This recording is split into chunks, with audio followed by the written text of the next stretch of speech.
TR24H Sprint Series Season 2, Kyalami, is presented in partnership with Viper Gaming by Patriot, A-Stick Sim Sport, ESTV, and Motorvision.tv.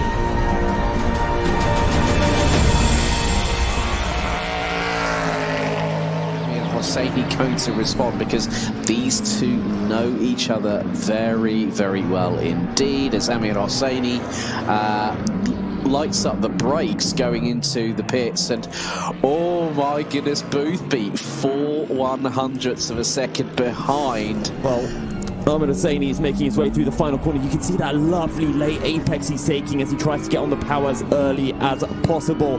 Every 100th counts in this lap as he makes his way down through the kink and towards a Crowthorne, the first breaking point of the lap. A little bit whilst he was trying to just coax the car through, rotate it through Ingwe, the 16th and final corner. Third at the moment for Amir Hosseini, and he goes P, and now he's gone.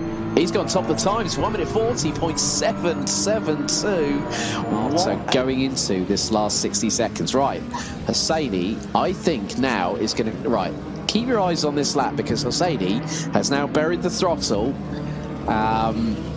Forget hammer time, it's Hosseini time, as the Iranian now makes his way through into the kink on his final lap in qualifying, a bit wide in front of him, and Hosseini now comes through Ingwe as the timer hits 0 in qualification out of the final corner. Hosseini pedal to the metal. He's up. Will he increase the gap? This is going to be interesting. 1:40.645 from the Iranian.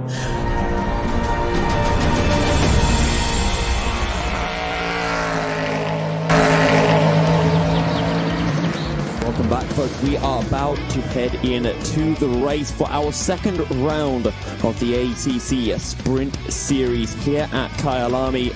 And it is Amir Hosseini, Alex, who has put himself onto pole position for the second time running. But he lost that second place spot into turn 1.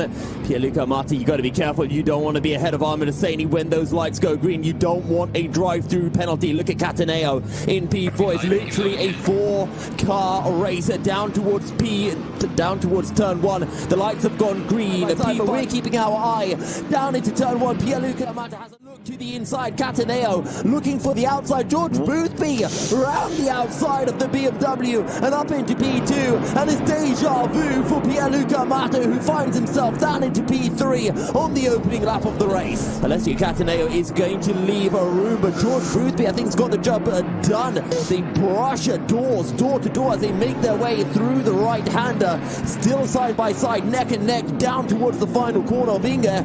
And is George Boothby going to get the move done? Alessio Cataneo made his car so wide to retake third place at the moment. And you know how we joke, Alex, about how Pauli Ahonen is the Kimi Räikkönen of the Endurance E-Racing World Championship? Oh, well, here we go. So first time of the season you mentioned that with me and you and me on comms. Oh, Boothby nearly up there again through the Jukes K sweep. At 14 p.m. is the time on the server, and you know, even though we're 10 minutes into this 2-hour race, Yusuf, nothing's quite over yet until we get the checkered flag. Well, Pierluca Marti, Boothby just carrying so much speed coming out of turn number 11. They're heading down into Mineshaft, and the BMW seems to have the legs on the McLaren ever so slightly, but Boothby launches it, and has he outbraked himself? He has. Boothby literally has gone. Was forced to send it down the inside and realised that if he tried to brake, they'd make contact. So he just sent it down the inside to try to avoid an incident. So let's just see what happens here. Brakes, yeah. No, he doesn't lose it under braking, doesn't he? Oh, that is not a pleasant contact with the barrier. Position. Cataneo is probably going to be the best part of at least 3 seconds up the road. We'll make that 5.3 seconds. Because Bonacorsi, and also there is Romanenko. Oh, Bonacorsi round the outside. Mamma mia is all I'm saying on that one. And that's Marcello Bonacorsi as he makes his way through the S's and up towards the loop-up. Interesting comment by King Phoenix, thank you very much for this. Says that Boothby accelerated again to avoid a collision. That would explain the back end stepping out to the left-hand side as it did. So. Down the inside goes Bonacorsi. He pulls off the George Boothby, but he gets it stopped, and Romanenko's got to follow through. Now Romanenko has the inside down into Cheetah corner, and Romanenko's got to get the pair of them. Boothby taps the rear end of Bonacorsi, and Boothby is off into the grass once again. Down the inside, I think he just showed his nose. But it is still Barzaghi who holds on to P7 with Vechirka hot on his heels. But that Mercedes has so much grunt in a straight line. It makes it incredibly difficult for the Aston Martin, who's now looking round the outside of Sunset. But no, not quite enough a grip for Vechirka. Well, get a full tank of fuel in that car and just go for it and see what happens. We saw it last time out at Zolder. He started fourth, he had a drop down the field, and then he came back to finish third. Who's not to say that lightning can strike twice at two different circuits? Absolutely, and I remember when speaking about car selection, the fact, actually, I'll hold that thought, because Andrea Corti sending one down the inside of Sandro Van Sand at the top of the hill, gets the job done as well through Lukop. He makes his way down towards Mineshaft. Corti up to P11, Sandro Van Sand down to P12. Half an hour of racing. Yeah, some great overtakes. I mean, we had the likes of Alessio Cataneo doing the defensive a la Jarno Trulli earlier on in this race against George Boothby, but Konstantin Romanenko, the Ukrainian, has been an absolute tour de force. Different headlights, a bit more aggressive in terms of it, but there looks to be a dive up the inside through into Crowthorne. And the Aston and the Mercedes nearly come to blows, but the Aston looking to be around the outside of the Dukes K sweep. If you pull that one off, wow, that's a brilliant move. And heading into barbecue's coming. So we're going to probably have about, I think it's going to be a month's delay. So we're going to be starting in February with the EWC, but further details will be revealed in due course. So a little bit of a teaser for those people out there wondering when is the Endurance E-Racing World Championship going to be starting. So return to garage and then exit the game, unfortunately. So George Boothby could be the first DNF of the evening. I think he is the first DNF. He seems to be out. Oh my God! Giretti sent one down the inside of Bonacorsi, and now Barzai, pardon me, that's what Chirka. So George Boothby could be the first DNF of the evening. I think he is the first DNF. He seems to be out. Oh my God! Giretti sent one down the inside of Bonacorsi, and now Barzai, pardon me, that's for Chirka, who's going to be able to take advantage of this, maybe take advantage of the pair of them. I think, well, the thing is, we've kind of missed how Giretti got the position, because he's ahead of Bonacorsi, and I'm wondering if the stewards are going to make him give back that position, because yes, there wasn't any contact between the pair of them, but there was only no contact because Bonacorsi probably saw it coming. That was going through the Jux K sweep, and he's got Bonacorsi all over the rear wing, and Bonacorsi's up the inside through barbecue. So Barzaghi has made a couple of unforced errors, and Bonacorsi has taken clear advantage, but it was coming through the Jux K sweep that Barzaghi got Bonacorsi. And Prinzy's looking, he's gone to the outside. That was going through into the Crocodiles, and Prinzy went towards the outside. Got out touched with Bonacorsi, and Prinzy is out of the mix. Going through the Jux K sweep up the hill, and the Ferrari seems to be a bit more planted when you look at it from this perspective, Yusuf, that the three other cars surrounding the 475 Ferrari are all front-engined, rear-wheel drive. The Ferrari, mid-engined rear-wheel drive. That's fully down the inner side as we make our way into the kink and towards turn one, riding just all off board with Simone Vechirka as we make our way down into turn one, down the inside, and the two ballast cars might make contact as well. Down the outside goes Vechirka, but is it going to be enough? I'm saying on that one, that was very much of the same ilk of Romanenko. Looking at the replay again, just absolutely pins it on the inside of Vakia, and the thing is, Simone Vechirka had nowhere to go, and right after getting past Vechirka, he made his way through on his teammate as well. Now, Vechirka has actually allowed his teammate of Luca Princi through, and now Luca Princi looking at the rear end of Mattia Vacca. This time he's got no pesky ballast drivers behind him. Yeah, Luca Princi might be all fired up and gusto, and he's got the run blazing, and he's looking towards, that's the outside approach, and oh, they've touched, and the pair both go sideways again. It's Princi that goes sideways once more, and there is the ballast car going to get out of the way. All teams to get out of the way. All teams, please respect blue flag. And again, race control now saying respecting the blue flags. Samir Hosseini. That's exactly why. Best part of about 318 kilometres.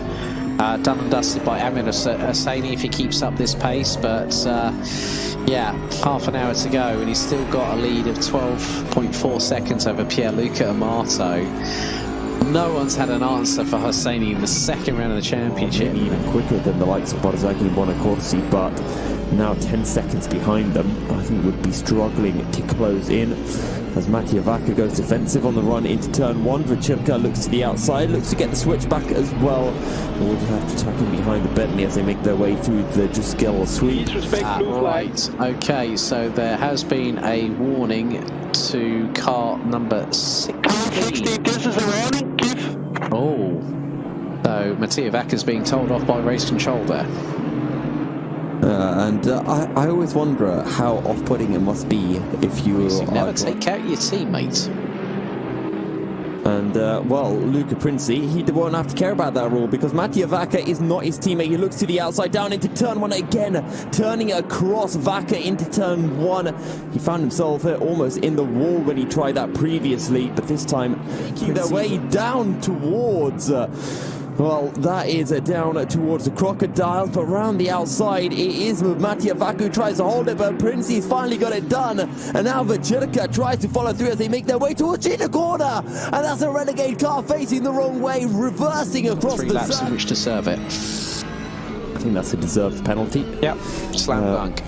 All things considered, it'll drop him behind Vacirca. He'll still be ahead of Mattia Traversa. And that will pretty much bring an end to all of the different battles we have out on circuit. Bonacorsi. You know, Arash Azami says Amir Hosseini, legend. Well, at the moment, his legendary status is being well and truly cemented in Season 2 of the ACC Sprint Series. As they make their way into Cheetah Corner now, and this puts us in the very awkward spot of having to commentate when Amir Hosseini takes his win, while Traversa and Corti simultaneously potentially have their battle. 1 lap to go here at Kyalami. Oh, okay. So, right. But I was very confused for a second. Yeah, but that's the thing. But there you can see on the left-hand side of your screen that Amir Hosseini takes the victory after 71 laps by 24.381 seconds ahead. The GTR 24H Sprint Series Season 2, Kyalami, is presented in partnership with Viper Gaming by Patriot, A-Stick Sim Sport, ESTV, and Motorvision.tv.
GR24H Sprint Series, Season 2, Hungaroring, is presented in partnership with Viper Gaming by Patriot, A-Stick Sim Sport, ESTV, and Motorvision.tv.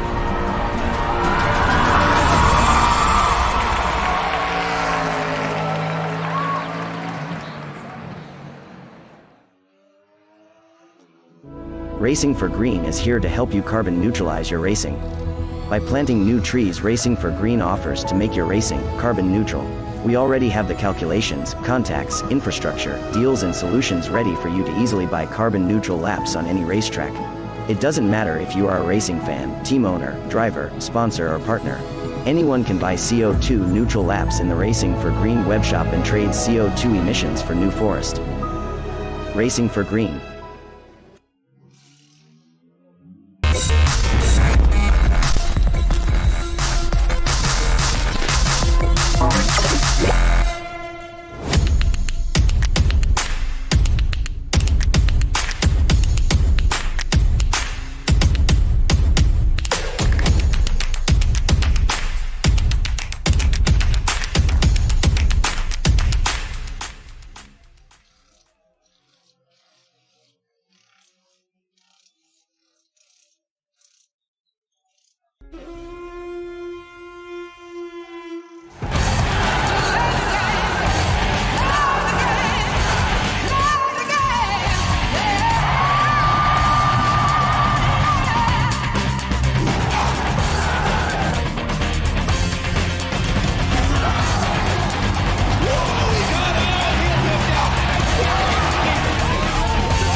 A 1v2 for the tournament. Pressure is on.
Good evening, everyone, and welcome to round 3 of the GTR 24H Set Corsa Competizione Sprint Series. We're making our way to the Hungaroring in, you guessed it, Hungary. I'm Yusuf Held, and I am delighted to be joined in the commentary box by Kieran McGinley. And currently in the championship, it's looking like it's all going the way of one Iranian, Ahmed Hosseini, who has been absolutely impeccable so far this season. Yes, good evening everybody, and wherever you're watching in the world, we welcome you along to tonight's racing action. Yes, he looks a little bit quick on the standings, isn't he? Out of the bat, we shall see what happens as we make our way towards the Hungaroring. But yeah, a couple of decisions, a couple of things we need to go over before the racing starts. But of course, a look at the standings, Yusuf, tells us what we need to know so far. Ahmed Hosseini, 2 poles, 2 wins, looking to make it a hat-trick of each. And, well, fortunately for him, unfortunately, I'm going to go with the unfortunate line because I know for every racing driver, they always desire a challenge. Sadly, Pierluca Amato unable to race with us tonight. More on that a little bit later. But it does mean that the man who currently sits second in the championship, having finished second in both races, qualifying second in both races, will not be able to challenge Ahmed Hosseini. But maybe one man can, and this is a certain George Boothby. He's actually all the way down in 8th in the championship. He finished 3rd back in Zolder, but last time out with a DNF caused him to drop further down the championship, and we'll see whether he can challenge Ahmed Hosseini in his McLaren 720S. We They will indeed. And as you say, the balance of performance here at the Hungaroring really will take into account some of these performances. And as you say, it might help out Boothby to get him back to that return of form. As we saw very early on, in fact, in the first race, he secured that podium. You know, he's been looking to build on that ever since. This is his chance now. He's got to grab it with both hands and take full advantage of this. Absolutely, and for George Boothby, sadly, he did have that DNF. Lots of issues that plagued his race in South Africa at Kyalami, so he'll be hoping to bounce back. One driver, though, that I am looking forward to is actually Alessio Cataneo. He finished third last time around in Kyalami, had a good race, even back at Zolder, finishing fifth after qualifying third. Alessio Cataneo has a lot of pace behind him, and if he can get a good race, a solid race, especially with Pierluca Amato not being around, I think this is almost a guaranteed podium opportunity for him here at Hungary.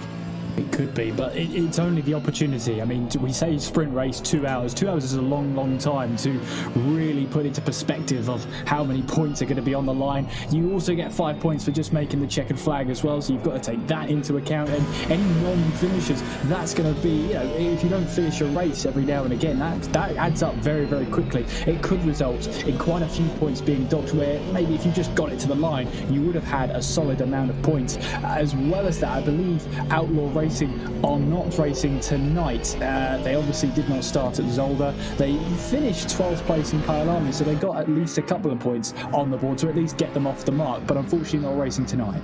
Yeah, they picked up 5 points at Kyalami. The 5 points that all teams get should they complete a race or complete the majority of a race. Then I have been informed that a certain bug has essentially prevented one of the drivers from racing, and they decided that they don't want to be racing as just a one-man team. So sadly, we won't be seeing them. We should hopefully be seeing them for round 5 of the championship. We also have a couple of new drivers joining the ranks of the Sprint Series as well. Sebastian Lucassen making his debut race, and another driver, if I remember correctly, back to 2 weeks ago, I remember in the YouTube chat a certain Jorge Santos saying that he would be with us tonight. We'll see whether that is the case and whether he will be able to join us. Qualifying is underway, 25 minutes remaining, 5 minutes already done, and at the moment Ahmed Hosseini yet to put in a lap time, but when he does, Kieran, we're going to be expecting it to be a rather quick time. Yeah, aren't we just? At the moment, it's Francesco Serrati who's topping the timing sheets right now in this qualifying session. And yeah, just a little bit of a board time there, 45.3 from him so far. We'll await to see who can basically get that lap time on the board. Here comes Konstantin Romanenko towards the line in that McLaren. And we are expecting this McLaren to, well, at the Hungaroring, expect maybe different results from the McLarens this time around. And you touched on the BOP changes, and it's affected 2 cars, one being the BMW, the other one being the McLaren. However, the BOP changes to the BMW have been slightly more aggressive than those that have hit the 720S. And I remember when we interviewed George Boothby after he picked up his podium back at the second round of the season in Zolder, he was essentially saying, I know I'm in the McLaren, I know the McLaren's slower than the BMW, but that BMW will get hit at some point, and when it does, it's going to be my chance to strike. Well, that chance is here. He's not in the lobby yet, so hopefully he does join us, because otherwise he might be missing out on a big opportunity to pick up his first win of the season. Yeah, big opportunity to get that first win of the season. Really will help your momentum go through the rest of the season. So you would be a silly driver to pass up that big opportunity to get some big points against your rivals there. So I'm looking forward to this one, because of course the Hungaroring, it's a famously narrow circuit. It's a free-flowing second sector. There aren't many overtaking opportunities around this track, mainly in towards turn 1. That's probably your best chance of an overtake, maybe if you try and stick a nose up the inside. But really here, Yusuf, it's gonna be a very important qualifying session. And we've spoken as well how over the course of the season we've got a variety of different circuits with a variety of different overtaking opportunities. Sadly, that Monza race was void. That was one of the best overtaking opportunities we had of any circuit. Then we made our way to Zolder, one of the most notoriously difficult circuits to overtake at. Kyalami, a few more overtaking opportunities, but we still saw drivers having some issues with cutting their way through the field. And now we're here at Hungary, another very difficult circuit. If you look at in terms of a Formula 1 calendar, maybe the most difficult circuit to overtake at, with the exception of Monaco. We'll see how the GT drivers fare. I'm riding on board with Sebastian Lucassen as he's making his way into the final corner to start his hot lap, trying to get a nice wide line, and actually he gets that a little bit wrong, I think.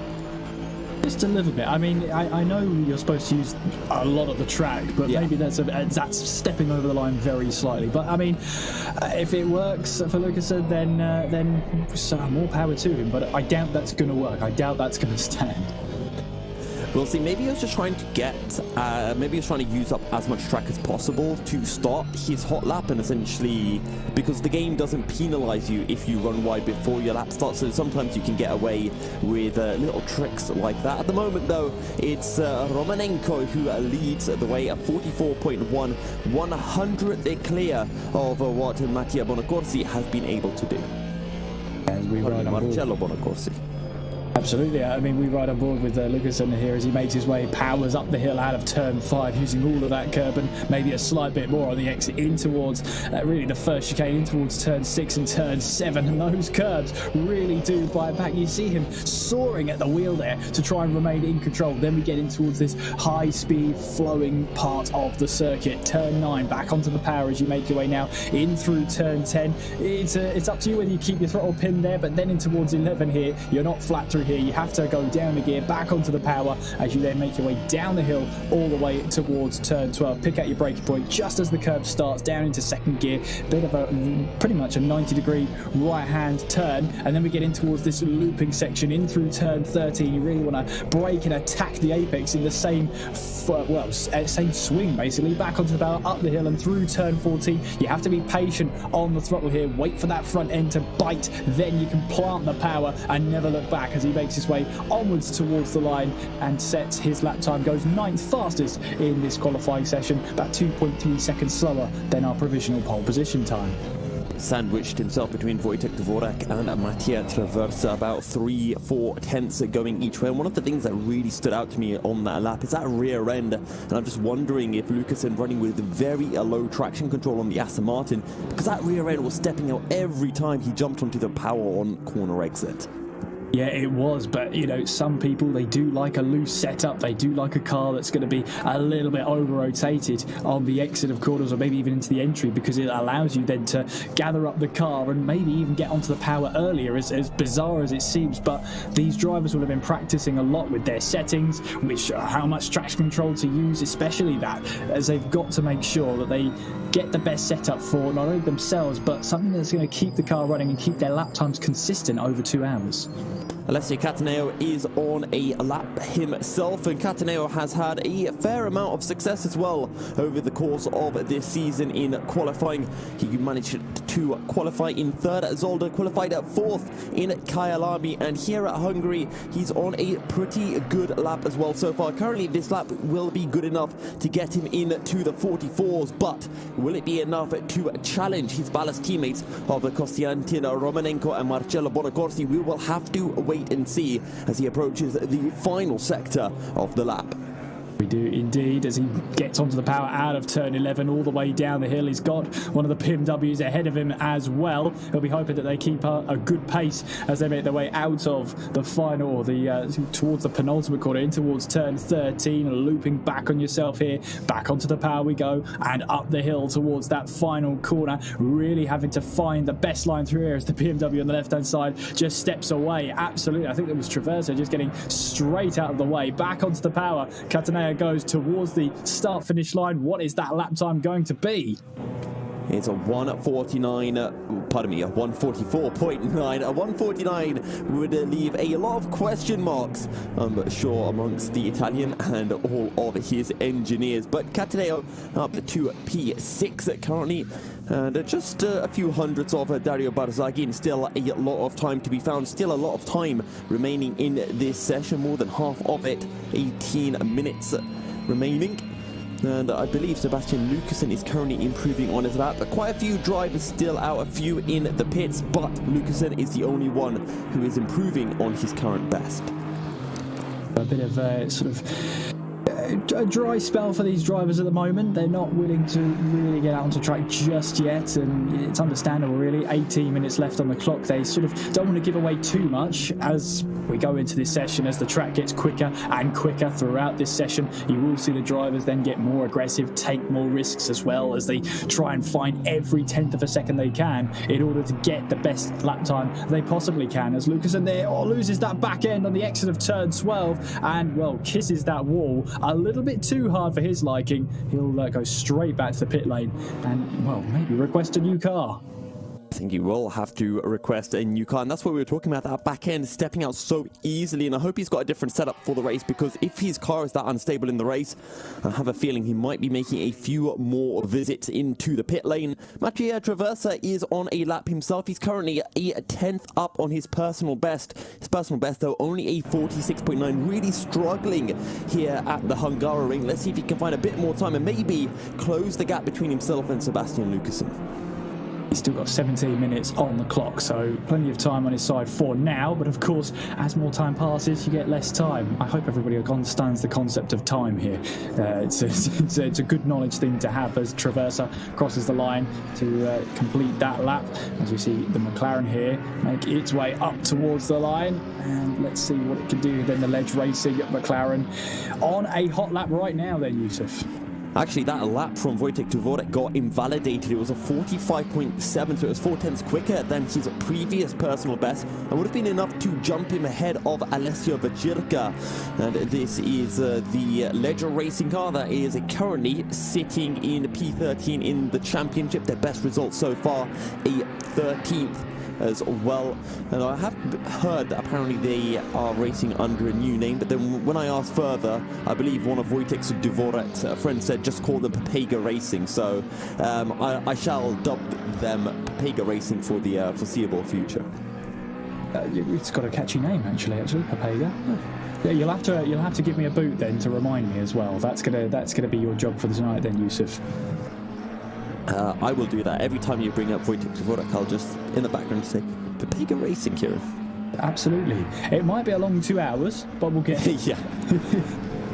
Very long, I fear, at that rate. I'm just checking on Ahmed Hussein. He's still in the pits, and maybe he wants to do a one-lap wonder. Maybe he's saying, look, there's no George Boothby, there's no Pierluca Amato. Maybe I'll do a cheeky old last-to-first challenge just to make things more entertaining. I know drivers sometimes like to make things a bit difficult for themselves, but we'll see what Ahmed Hosseini has in store as the session progresses. Dario Barzaghi is on a lap. He's making his way into the penultimate corner and is actually 3/10 up on his personal best. This might be enough to jump him ahead of Francesco Ceredi in P4. See what it does then, as Romanenko second place now with a 1:44 there, so getting really tight at the top then, just under half a tenth of a second there separating our top two drivers. So it's a very, very close qualifying session as we are into this halfway stage in qualifying. There's Cataneo then making his way out of turn 12 and is on the run down in towards turn 13 then. Yusuf, is he on a quick lap? He's 8/10 off pole at the moment.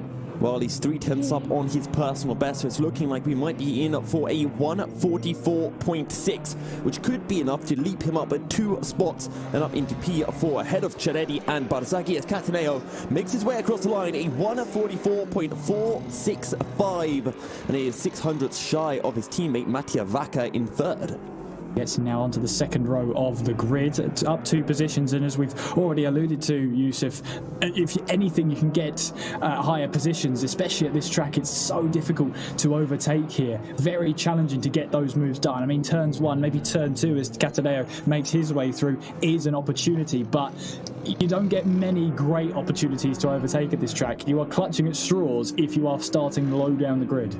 I think one of the biggest opportunities that you'll have to overtake anyone is in that pit stop phase. If you can take a slightly lighter fuel load or a heavier fuel load at the start, run a bit shorter or longer, and then try to make up the time during that pit window, as Mattia Vacca improves by a large amount and jumps up to the top of the timing tower, a 44.035 in your top 3, now separated by just 72 thousandths of a second.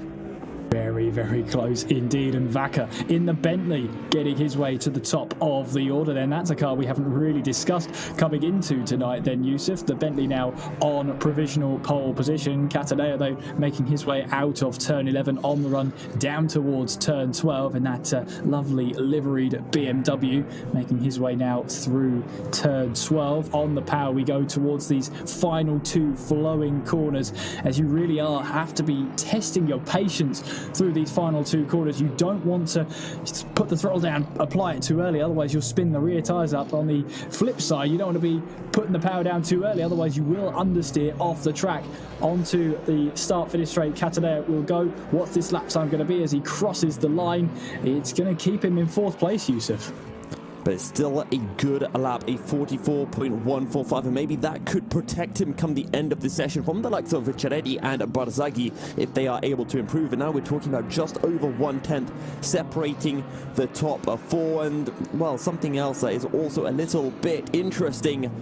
Your top four drivers all from Ballas Esports. Then you've got the renegades of Ciretti, Barzaghi. Oh, pardon me. I'm just going to double check. No, Barzaghi is Ballas. You've got Renegade, then Ballas, followed by a couple more renegades. And we've seen so far over the course of this season that Team Ballas have had the slight edge over Renegade, and most of their drivers sitting higher up in the championship.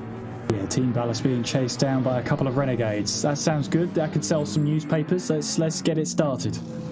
Well, if you remember back to 2 weeks ago, we actually saw some dicing between the pair of them at Kyalami when it was a certain Mattia Vaca who held Luca Pinci and Vacirca behind him for so long in that race.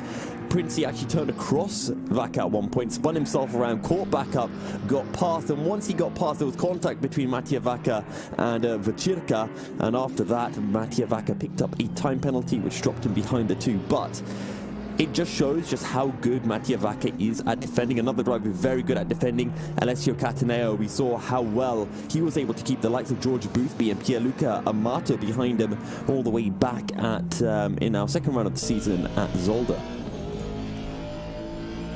Absolutely. As we now go into the final 11 minutes of this session, then Lucasen is down in 11th place, but there's Barzaghi in the Mercedes, the highest running Mercedes at the moment, climbing the hill and up towards turn 5. A very tight corner, this one. You really have to get this one right. You don't want to take too much curb on the inside, it'll upset the car, but you don't want to run too wide. You might invalidate your lap time. There's not a lot of grip out there either. There's Ciretti then making his way out of turn 1, onwards then towards turn 2. Very difficult braking zone, this one, because as soon as you apply the brakes, as soon as you put the anchors on, you're going downhill, so it's very, very easy to lock a front wheel there and just miss your braking point completely. But these drivers will have been doing hundreds of laps alone this week, let alone what they've been doing already this year. They'll be very, very used to that.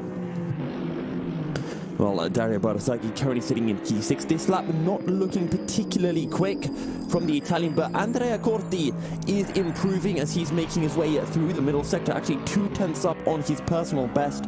Current PB, a 45.385, and it's Vacirca ahead of him, who is, well, rather conveniently, 2/10 up, as we see Corti running ever so slightly wide on the exit of turn 11. Hopefully he doesn't pick himself an invalidation with that. Through turn 12 looks nice and tidy, not really running the limits ragged as he makes his way down now into turn 13, looking actually a little bit slow now.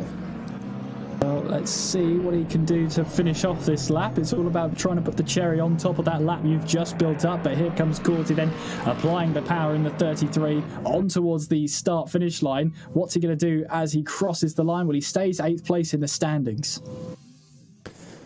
So for Corti, unable to improve, a 45.6 last time round. Lucasen is improving himself. He's at 30 seconds through his lap as he's making his way onto the second straight up the hill towards turn 4. Currently 2/10 up on his PB, 4/10 shy of Wojtek Dvorak as things stand. And it's we say it's a pretty big gap at the top there, but to be honest with you, we've only been spoiled with that because so at one point the top three were separated by just over 700ths of a second. Now the gap's a massive 0.16 seconds. Well, a large gap at the moment. Matthias Traversa, a 10th off for Lucasen. So Lucasen not in no man's land at the moment, but I am still expecting over the remaining 8 minutes of the qualifying session that Lucasen and Traversa will be able to close the gap to Dvorak and the rest of the field. Then still top of the order, Vaca in second place. Good to keep an eye on this battle for pole position because it's going to get very, very tight. But of course, he knows this is an opportunity to get himself up the order. As you mentioned, that race at Monza, where he was running very well. He qualified in second. At the time, was running in second, but unfortunately for him, the race was null and void, and he hasn't really been in contention for podium since. He'll be wanting to change that today as Lucasen improves up to 9th place. Good stuff from Sebastian Lucasen, jumping ahead of Wojtek Dvorak and 2/10 shy of Andrea Corti as well. Now, Konstantin Romanenko, well, he was pushing, but he made a bit of a mistake coming out of the penultimate corner, so he's going to fall back down. As Alessio Cataneo is on a lap, he had found a little bit of time under the braking into turn 1, but has lost it back on corner exit. And we'll see whether the rest of his lap will allow him to close into Konstantin Romanenko, who did improve and is now 1.5 tenths clear of Mattia Vaca in second. Cataneo coming straight back to the pits and then just resetting himself, resetting everything, and then just getting straight back on with it. So fair play to him. He's now making his way back onto the circuit and going for another run. He was clearly not happy with the very beginning of that lap and looking to try and change that. But the driver to try and catch at the moment is Konstantin Romanenko with that 1:43.875 at the top of the order. It's Vaca in second place, and then Bonacorsi rounding off the top three. The top three separated now by 2/10 of a second. Cataneo within 3/10 of our provisional pole sitter, but there is Dario Barzagli then in one of the Team Ballas cars making his way through that very, very bumpy chicane. You've really got to be patient through there as well. A lot of places around the Hungaroring, you have to be patient. If you're not patient, I say if you're not patient enough, this track will bite back. And we've seen the track biting back in particular with Sebastian Lucasen.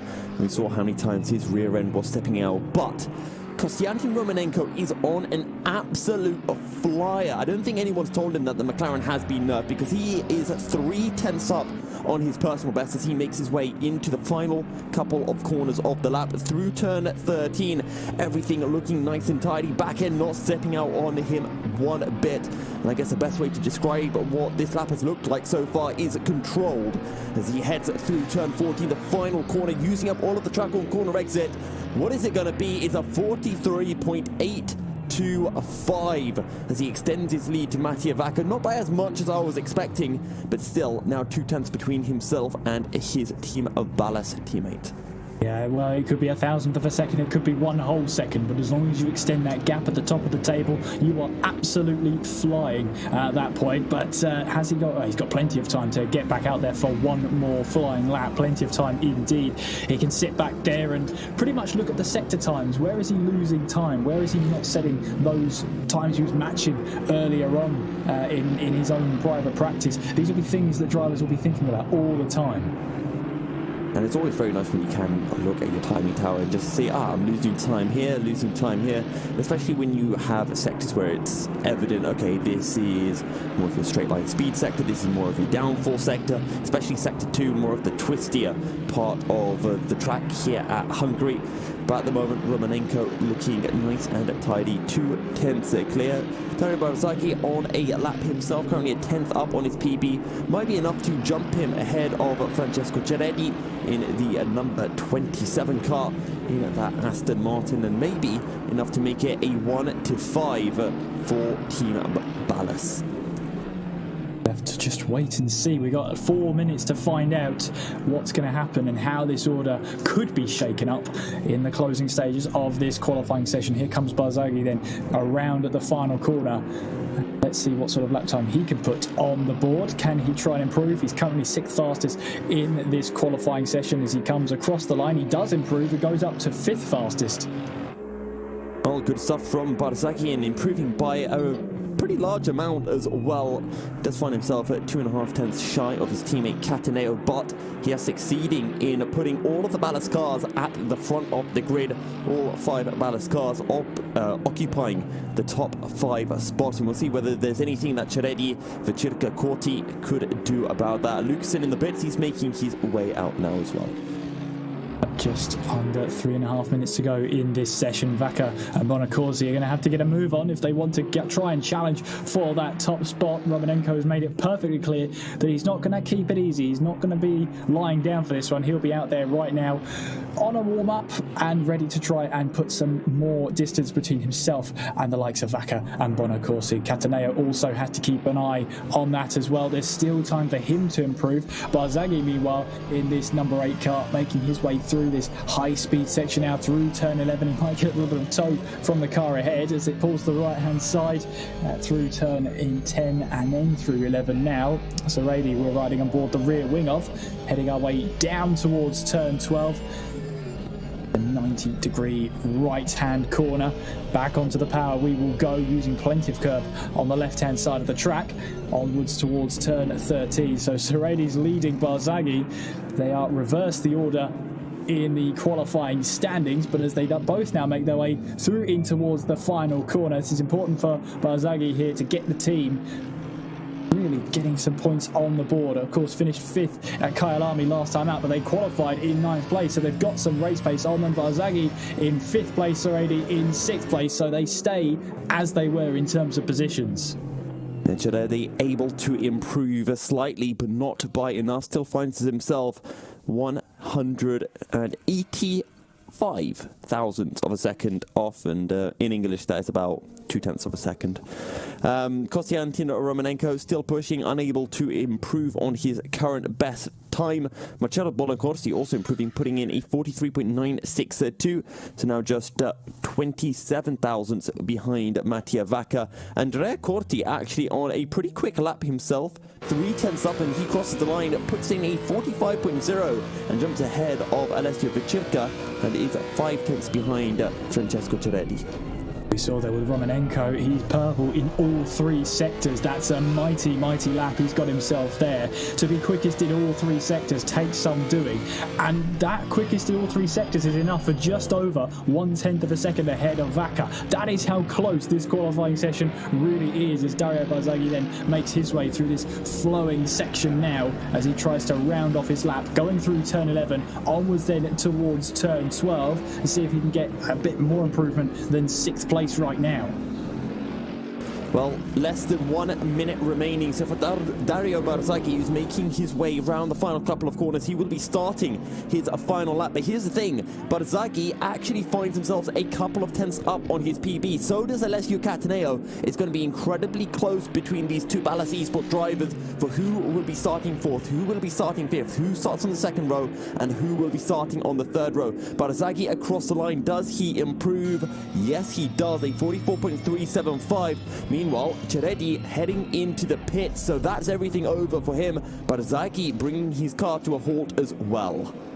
Yes, so that's his qualifying session done. 5th fastest for now, but here comes Romanenko coming around the penultimate corner then as he looks to get back onto the power towards that final corner then. That number 48 Team Ballast Ukraine car making its way around the final corner. The checkered flag will be waving. Here comes our provisional pole sitter towards the start-finish line. He's on provisional pole. Can he get an improvement in there? He can get an improvement and further extends his lead on that provisional pole position time. What's the response going to be like from the likes of Vaca, from the likes of Bonacorsi?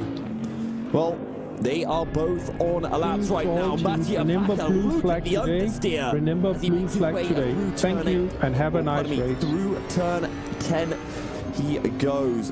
And, through turns 9 and 10. Now turn 12 not far away as he makes his way down the hill. Marcello Bonacorsi also on a lap as well. Mattia Vaca needs 2 tenths if he wants to jump ahead of his teammate using up all of the track on the exit of turn 12 and now into turn 13, trying to keep that front end tight all the way through the corner. Minimal distance on the run down into turn 14. Again, keeping it as tight as is humanly possible. Back on the power, back end not stepping out nice and tidy and smooth from Mattia Vacca. It might be an improvement, but will it be enough? Across the line at 43.840 and a tenth shy of his teammate.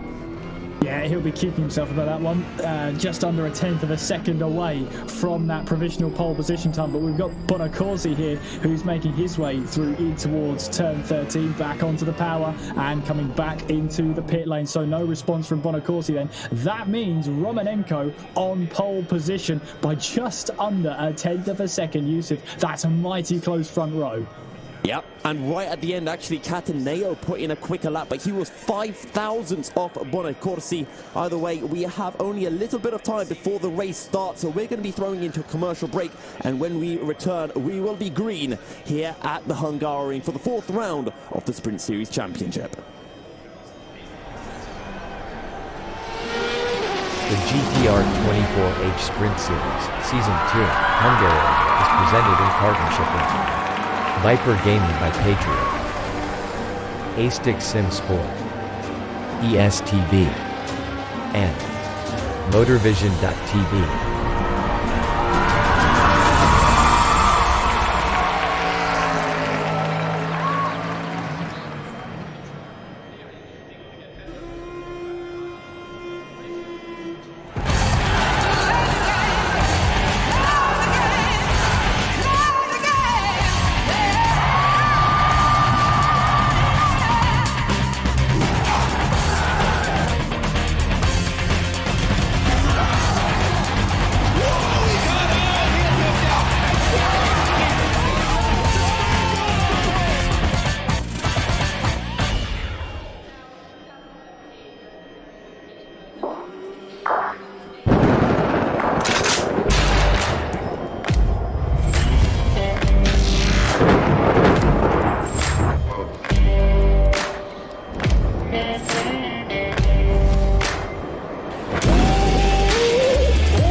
A 1v2 for the tournament. Pressure is on.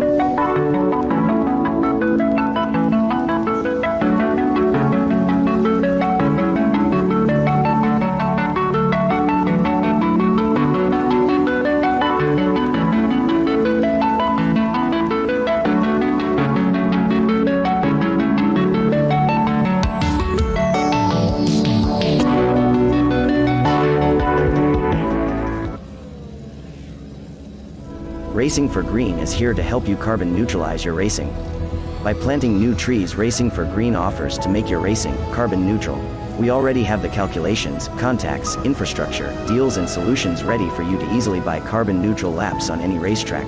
It doesn't matter if you are a racing fan, team owner, driver, sponsor or partner. Anyone can buy CO2 neutral laps in the Racing for Green webshop and trade CO2 emissions for New Forest. Racing for Green.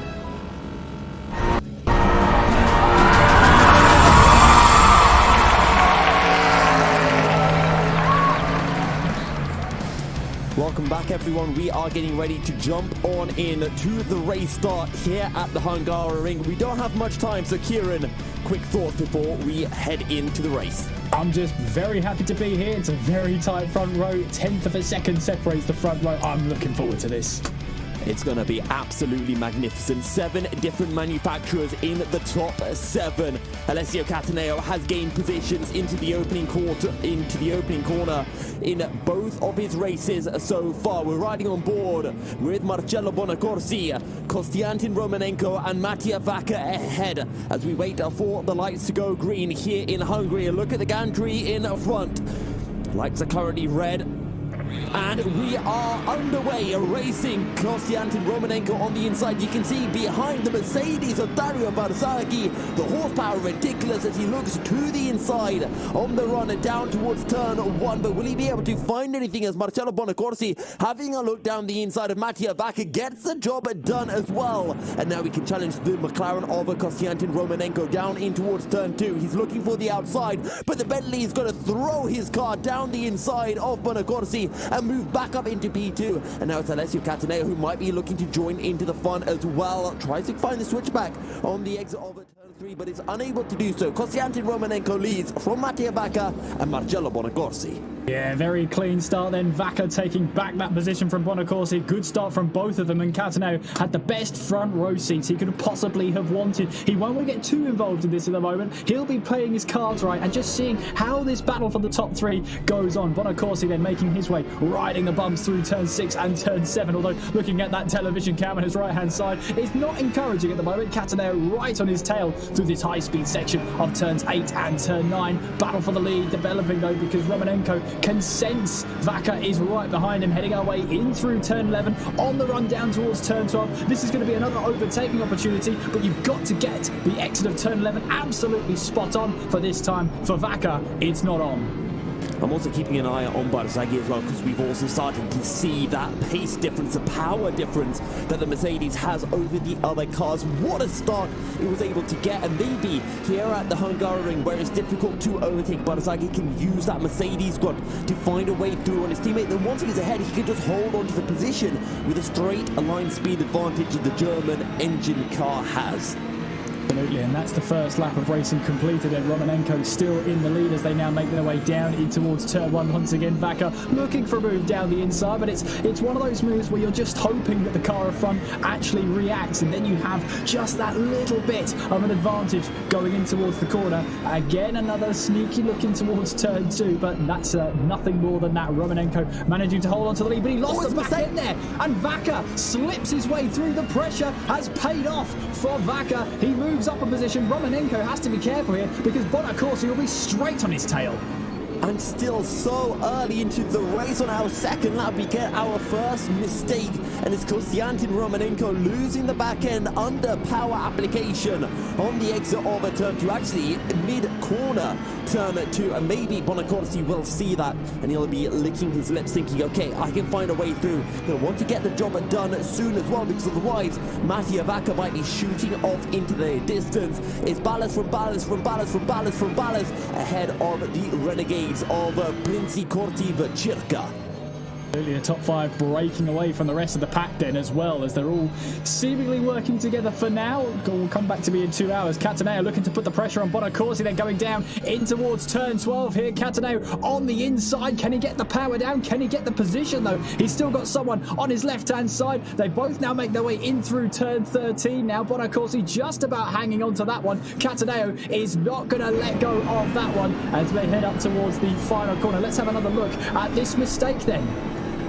Yeah, so what exactly goes wrong? He's a little bit offline, and that's when the rear end goes squirrely. He has to open up the steering to prevent the back end from fully swapping ends, and it's an easy pass overall for Mattia Vacca. Oh, he goes. But look at that BMW searching for a way through on Bonacorsi's Ferrari. Yeah, I thought it was a lot closer, but there's a little bit of a bump there from Barzaghi to the back of Cataneo, then through turn 1 as they now make their way down towards turn 2, and you can see Barzaghi really lost a lot of time there, had to apply the anchors at a critical point where you put the power down. It lost him a lot of time there. Cataneo would have felt that bump, and maybe it's a get on with it bump, I guess. Cataneo on the back of Bonacorsi couldn't find his way through, had a look down the inside in towards turn 1, but decided just wasn't close enough yet.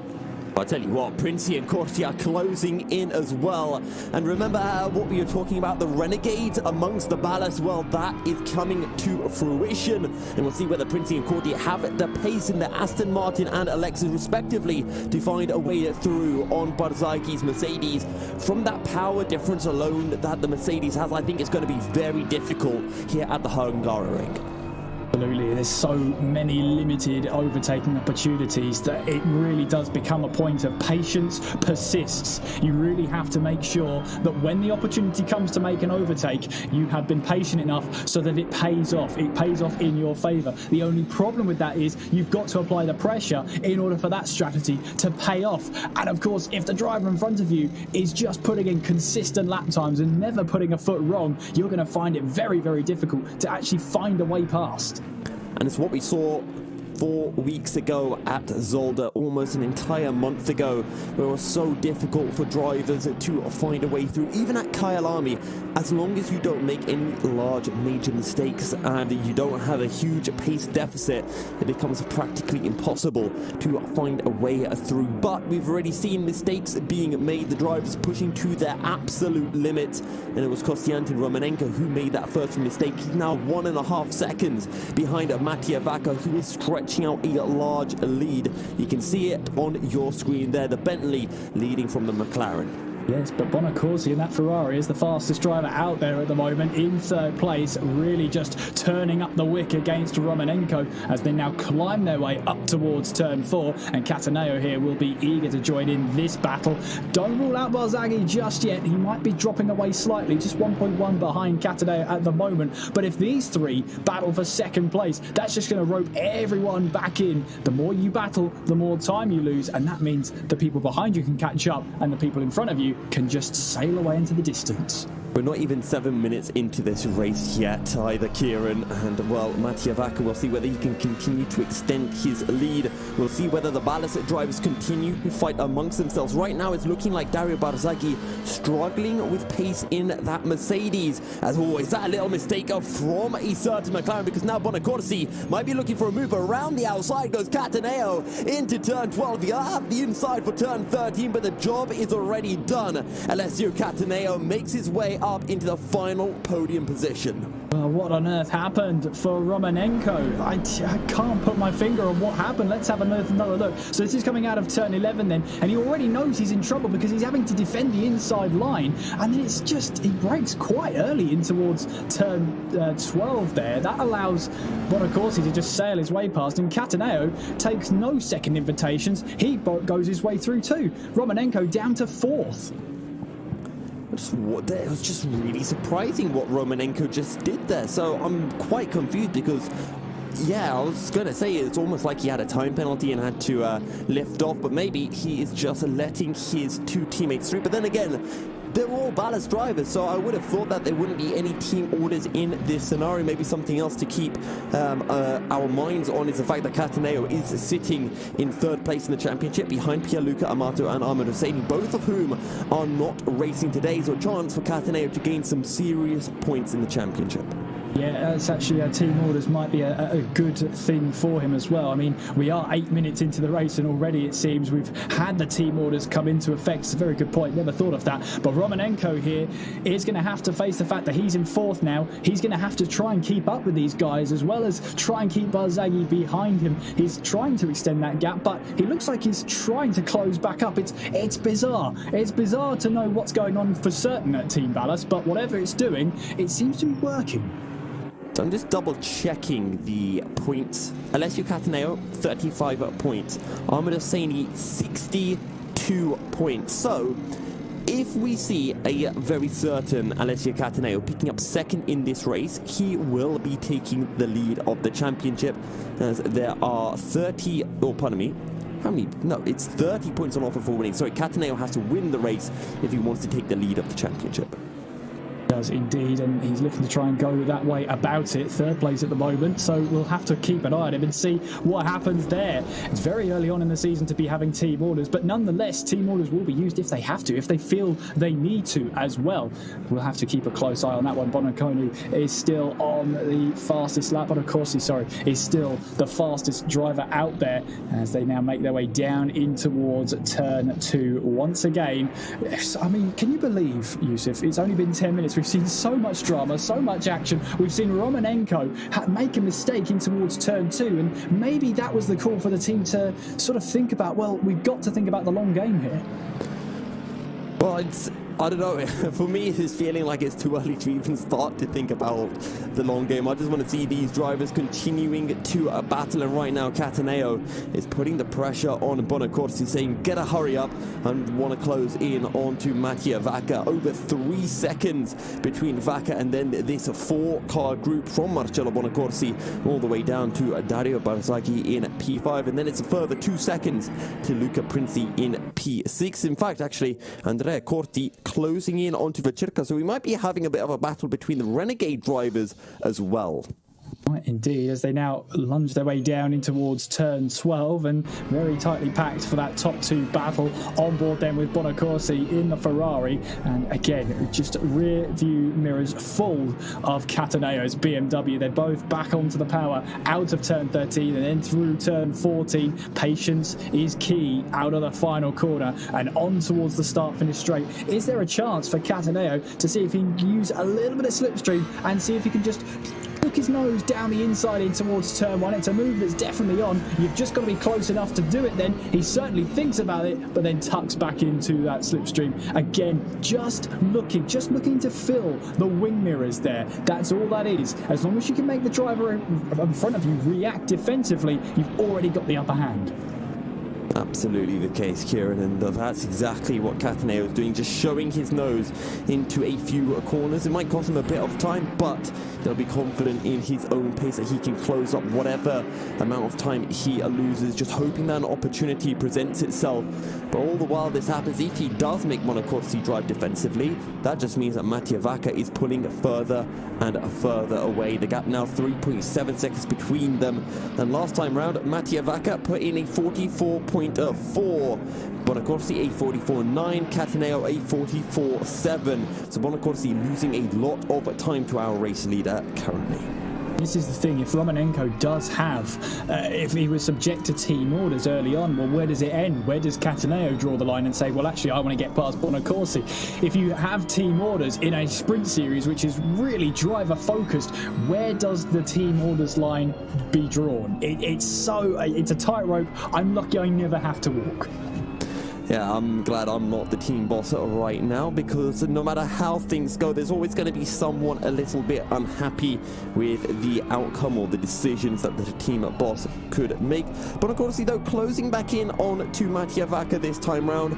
The gap having dropped from 3.7 seconds down to 3.3 seconds. Mattia Vacca putting in a 44.8, Marcello Bonacorsi a 44.5.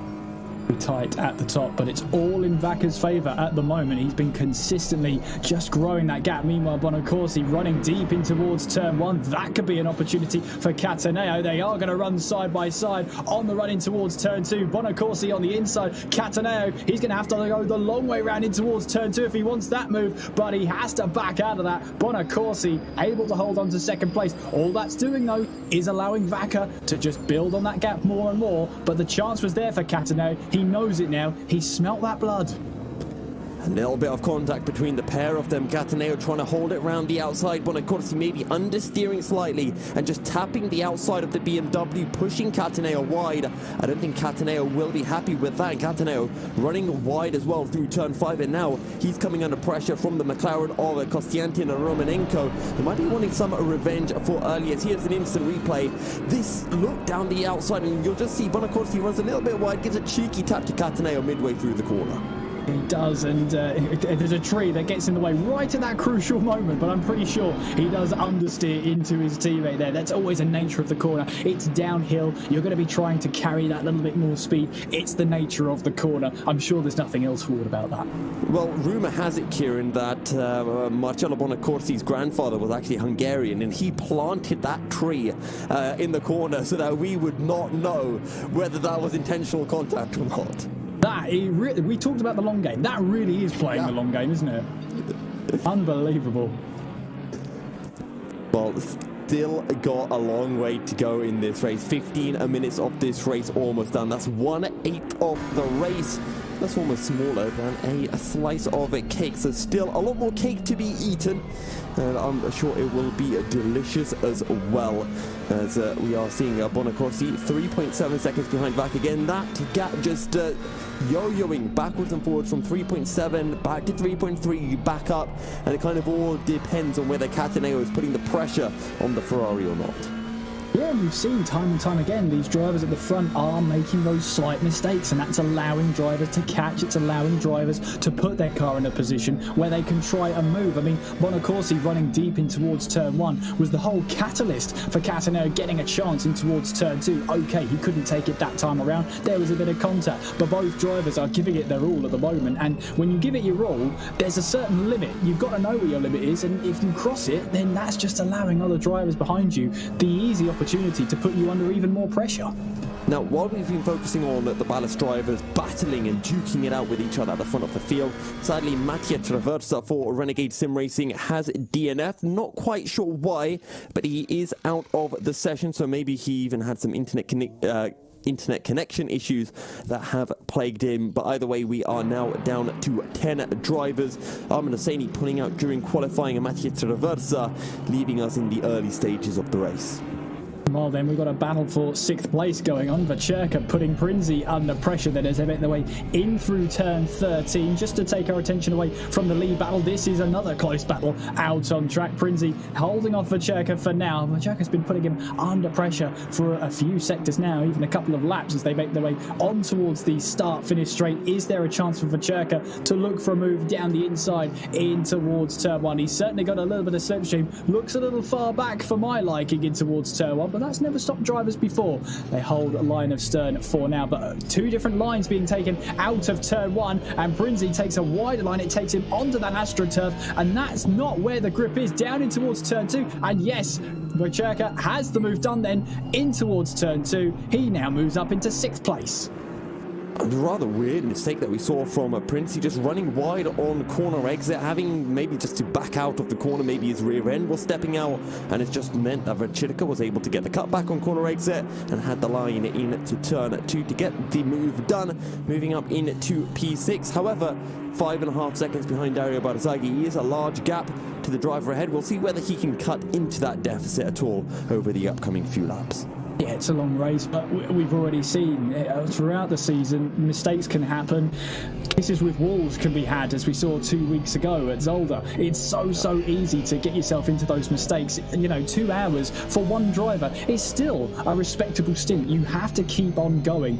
Some of these drivers are part of one driver teams, I should say. There's a couple out through the field who are 2-man teams tonight. So really, you've got some 1-man teams who are going to be doing the full 2 hours. So they've got to really be focused all the way through. And, we talked about this, I think, at Monza as well, Yusuf. There are advantages and disadvantages to 1-driver and 2-driver teams. Absolutely. So far, it's been the 1-driver teams that have been doing well over the course of the season. Armin Hosseini, Pierluca Amato, George Boothby, Cataneo, Romanenko, all 1-man teams. In fact, I believe Marcello Bonacorsi and Mattia Vacca as well, also 1-man teams. Although I am going to double check that, so I'm not telling any porky pies. Barzaghi isn't a 1-man team, but Romanenko is, and so is Cataneo. Absolutely. So the top 4 have basically got themselves a good margin ahead. Barzaghi also in that little bit of a train there, 1.5 seconds he is behind from Romanenko.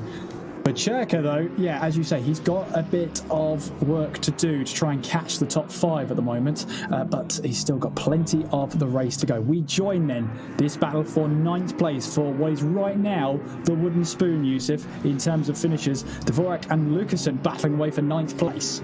Yeah, and let's be honest as well, Kieran, wooden spoons are fantastic. You use it to mix great things like cake mixture, and we all know how much everyone loves cake.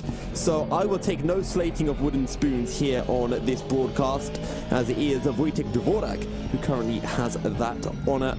9 seconds behind Andrea Corti, but Lucasen closing in. Also, just want to give a quick update as well on our lead battle, because Mattia Vacca made a mistake. It's cost him about 3-4 turns in the gap between himself and Bonacorsi.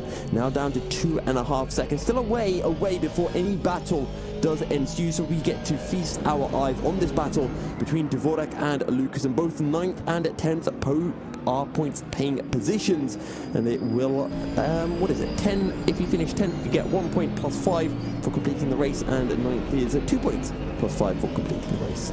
I was going to say, there's been already 2 mentions of cake. Did I miss the memo where we had to mention cake today? Because I haven't done that at all. I don't know if that was a thing that went round. I don't know. I just like cake, so if I see an opportunity to bring up cake, I do. But they're like candy floss and donuts. Well, for Lucasen, this could be the icing on the cake as he tries to close in on Dvorak. Then down the start-finish straight towards turn 1. In the slipstream he will go. You see Dvorak having to defend, then comes back to the racing line. And Dvorak, that's Lucasen onto the grass, and he misses that braking point there. Now going in towards turn 1, Dvorak moved across to defend, and he moved back towards the racing line. Well, Yusuf, what did you see in that? I mean, it's exactly as he said here. I think Dvorak went to hold the inside line, and we're going to see this on the replay. So Dvorak sees that Lucasen's coming, so he goes defensive, and before the corner comes, he moves to the outside. And Lucasen, I think, he tries to find the bait and switch. He tries to look to the outside and then switch back to the inside. And it's as he's moving the car back over, he unsettles the car, can't get onto the brakes at the right time, and he runs wide. I personally don't think Dvorak did anything wrong. No, it's one of those, isn't it? You're allowed one defensive move, then a move back to the racing line. So to me, that's absolutely fine. It's just, as you say, Lucasen tried then to get a move on the inside, but left his braking too late. And as you say, whilst he was doing that, the car was unsettled anyway. The back end stepped out at him, and that makes it even tougher to stop the car. But the most important thing is he kept it out of the wall. He's still driving that car. It's still in one piece. There's still another chance for him to go for it again. Absolutely, and well, it looks like he's a fair bit quicker than Dvorak as well. So last time round, it was Sebastian Lucasen pumping in a 1:47.3, Dvorak a 47.5. So he was able to take 2/10 out of Dvorak. Speaking about taking a bit of time, but Marcello Bonacorsi a 44.6, Mattia Vacca a 44.8. The gap between the pair of them now 2.3 seconds. Yeah, and Bonacorsi is starting to close in. As you said, Vacca made that slight mistake at some point about 5 minutes ago, and it's allowed Bonacorsi to really start to close in once again. And as a driver, I'm guessing if you see that gap come down by such a large amount, there's got to be a sense of, well, actually, I'm going to go even faster, even harder, as we see Dvorak then run deep in towards turn 1. Now, that is a legitimate line to take in towards turn 1. You can run deep into there, and then in a sense get back onto the power and build up more speed as you head your way down towards turn 2. It's a great thing about that hairpin of turn 1. There are multiple lines, and most of them are the correct way to do it, but we see the cars then making their way through that chicane of turn 6 and 7. You see the cars riding the bumps in through that chicane. It's a very, very demanding part of the circuit, because you want to attack it, you really do, but you've got to have the suspension set up for it. Absolutely, and I want to go back to what you were talking about the different lines that you can take, especially from someone like myself coming from Formula 1 or from the Formula 1 games. The difference in lines that you take between those cars that have so much more downforce compared to the GT cars on Assetto Corsa.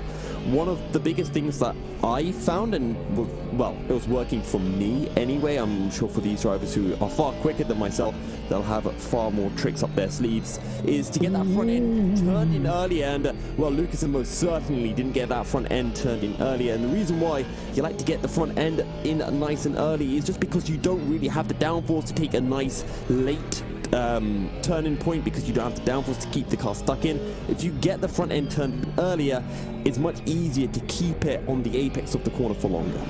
have to say that Sebastian Lucasen, well played of keeping that one in check at such a high speed part off the circuit. I'm sure the heartbeat would have gone up a couple of beats per minute there, just a couple. Now, I think for our viewers, their heartbeats might be going up a little as well, because we have gaps, and the gaps are closing down. Mattia Vacca now only leading by 1.5 seconds. The gap between our front two has more than halved. Also, Dario Barzaghi half a second behind Konstantin Romanenko as well in our battle for 4th place. So we've got 3 different battles that will be all coming to life in the next few laps. I'm looking forward to it. Bonacorsi's really done a good job of closing that gap down between himself and Vacca. Romanenko as well, having to see and look at his rear mirrors, because Barzaghi is behind him now as they now make their way through in towards this high-speed section. Now we make our way out of turn 9, and then we go in through turn 10, then through turn 11, and just making sure you keep that car in check as, well, the back end tries to snap on Barzaghi then, but fair play to him, he keeps it nice and tidy as they make their way now in towards turn 12. There goes the 9th and 10th place battle in that bigger picture then as they make their way through the chicane. And meanwhile, Barzaghi knows there's a chance here on Romanenko in towards turn 1. We've seen it time and time again, and also through turn 2. Let's see what Barzaghi makes of this. This Mercedes is really coming to life, or maybe it's just this McLaren that is really starting to struggle.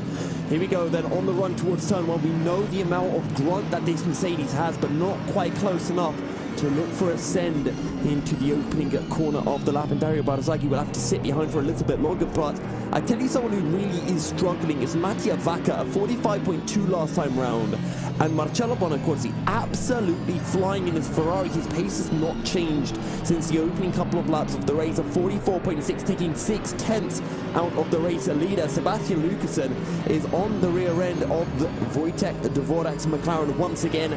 Could he look for a send into turn 1? Oh, he's just showing his nose down the inside out, brakes himself, and is likely not to clip the rear end of the McLaren.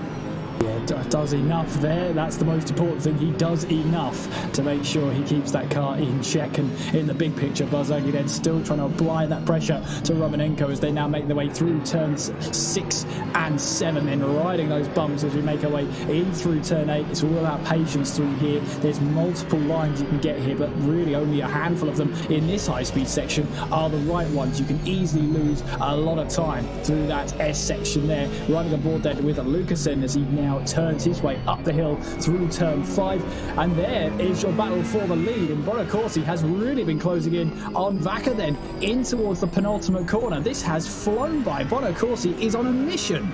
I don't know what's going on with Mattia Vacca. He's just seemed to have lost all pace, seemed to have lost all grip with that Bentley. It's super confusing to see because Mattia Vacca was flying before this, but Bonacorsi has kept his tyres in a good condition. And surely, with the pace difference between these two, Bonacorsi is going to find a way through rather quickly.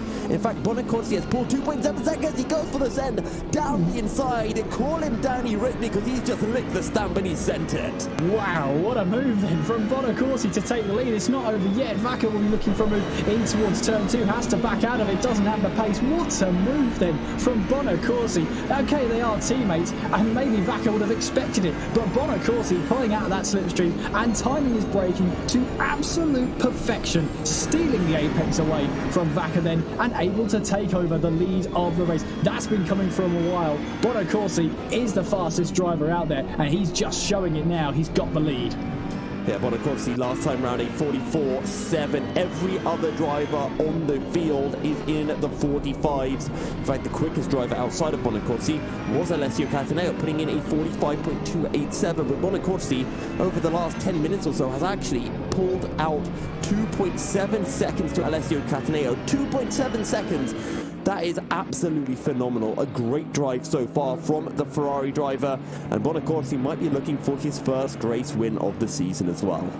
Absolutely, and of course he'll want to have sort of retribution for the unfortunately avoided race at Monza where he was running second at the time. This is his chance. We were saying he's not been on the podium since then. He's had a handful of good results, but nothing he would want to call great results. He will want a win here, and this is the perfect way to go about it. He's had to work hard in this first half an hour. It has not been handed to him on a plate. His pace has been tremendous for this first half an hour, and for Bonacorsi, he'll be hoping long may it continue.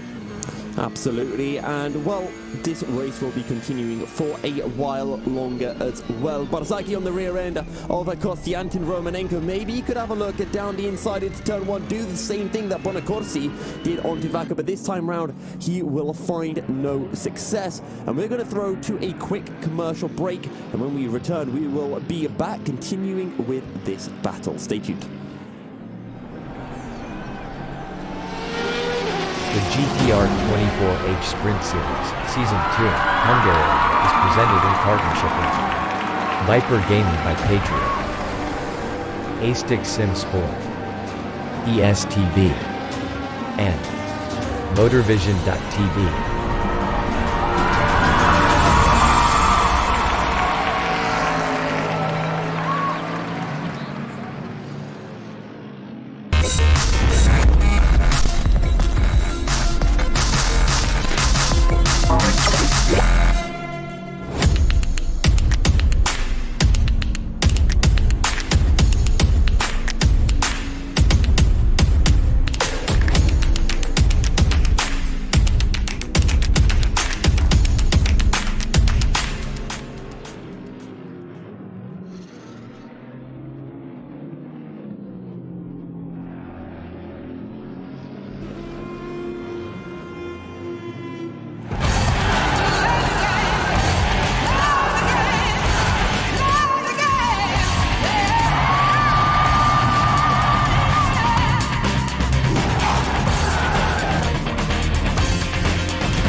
Racing for Green is here to help you carbon neutralize your racing.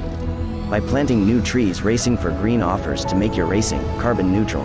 We already have the calculations, contacts, infrastructure, deals and solutions ready for you to easily buy carbon neutral laps on any racetrack. It doesn't matter if you are a racing fan, team owner, driver, sponsor or partner. Anyone can buy CO2 neutral laps in the Racing for Green webshop and trade CO2 emissions for New Forest. Racing for Green.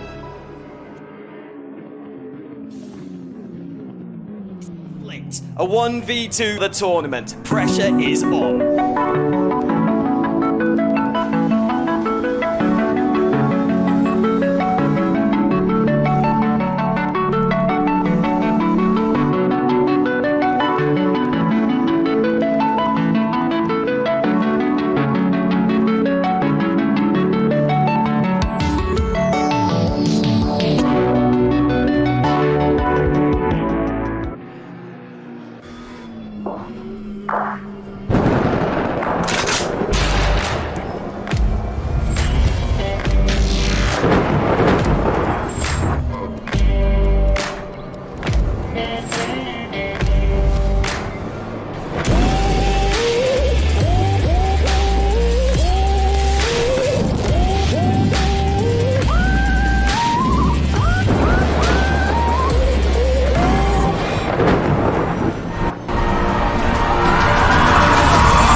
Kieran, I saw your tactic. Mute on the Google Meet, so it'd be on my face, but I didn't talk.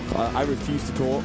And we're jumping back in because Dario Barzaghi is still on the rear end of Kostyantin Romanenko. He's been very patient. He's waited for this ad break to end before going for a move on his teammate. You know, I appreciate that as well. It allows us to come back and get ourselves, you know, restocked on popcorn and ready to go again. I'm very appreciative of these drivers for just holding back just for a couple of minutes. They're on my Christmas card list now. It's a long way away, but they are now on it.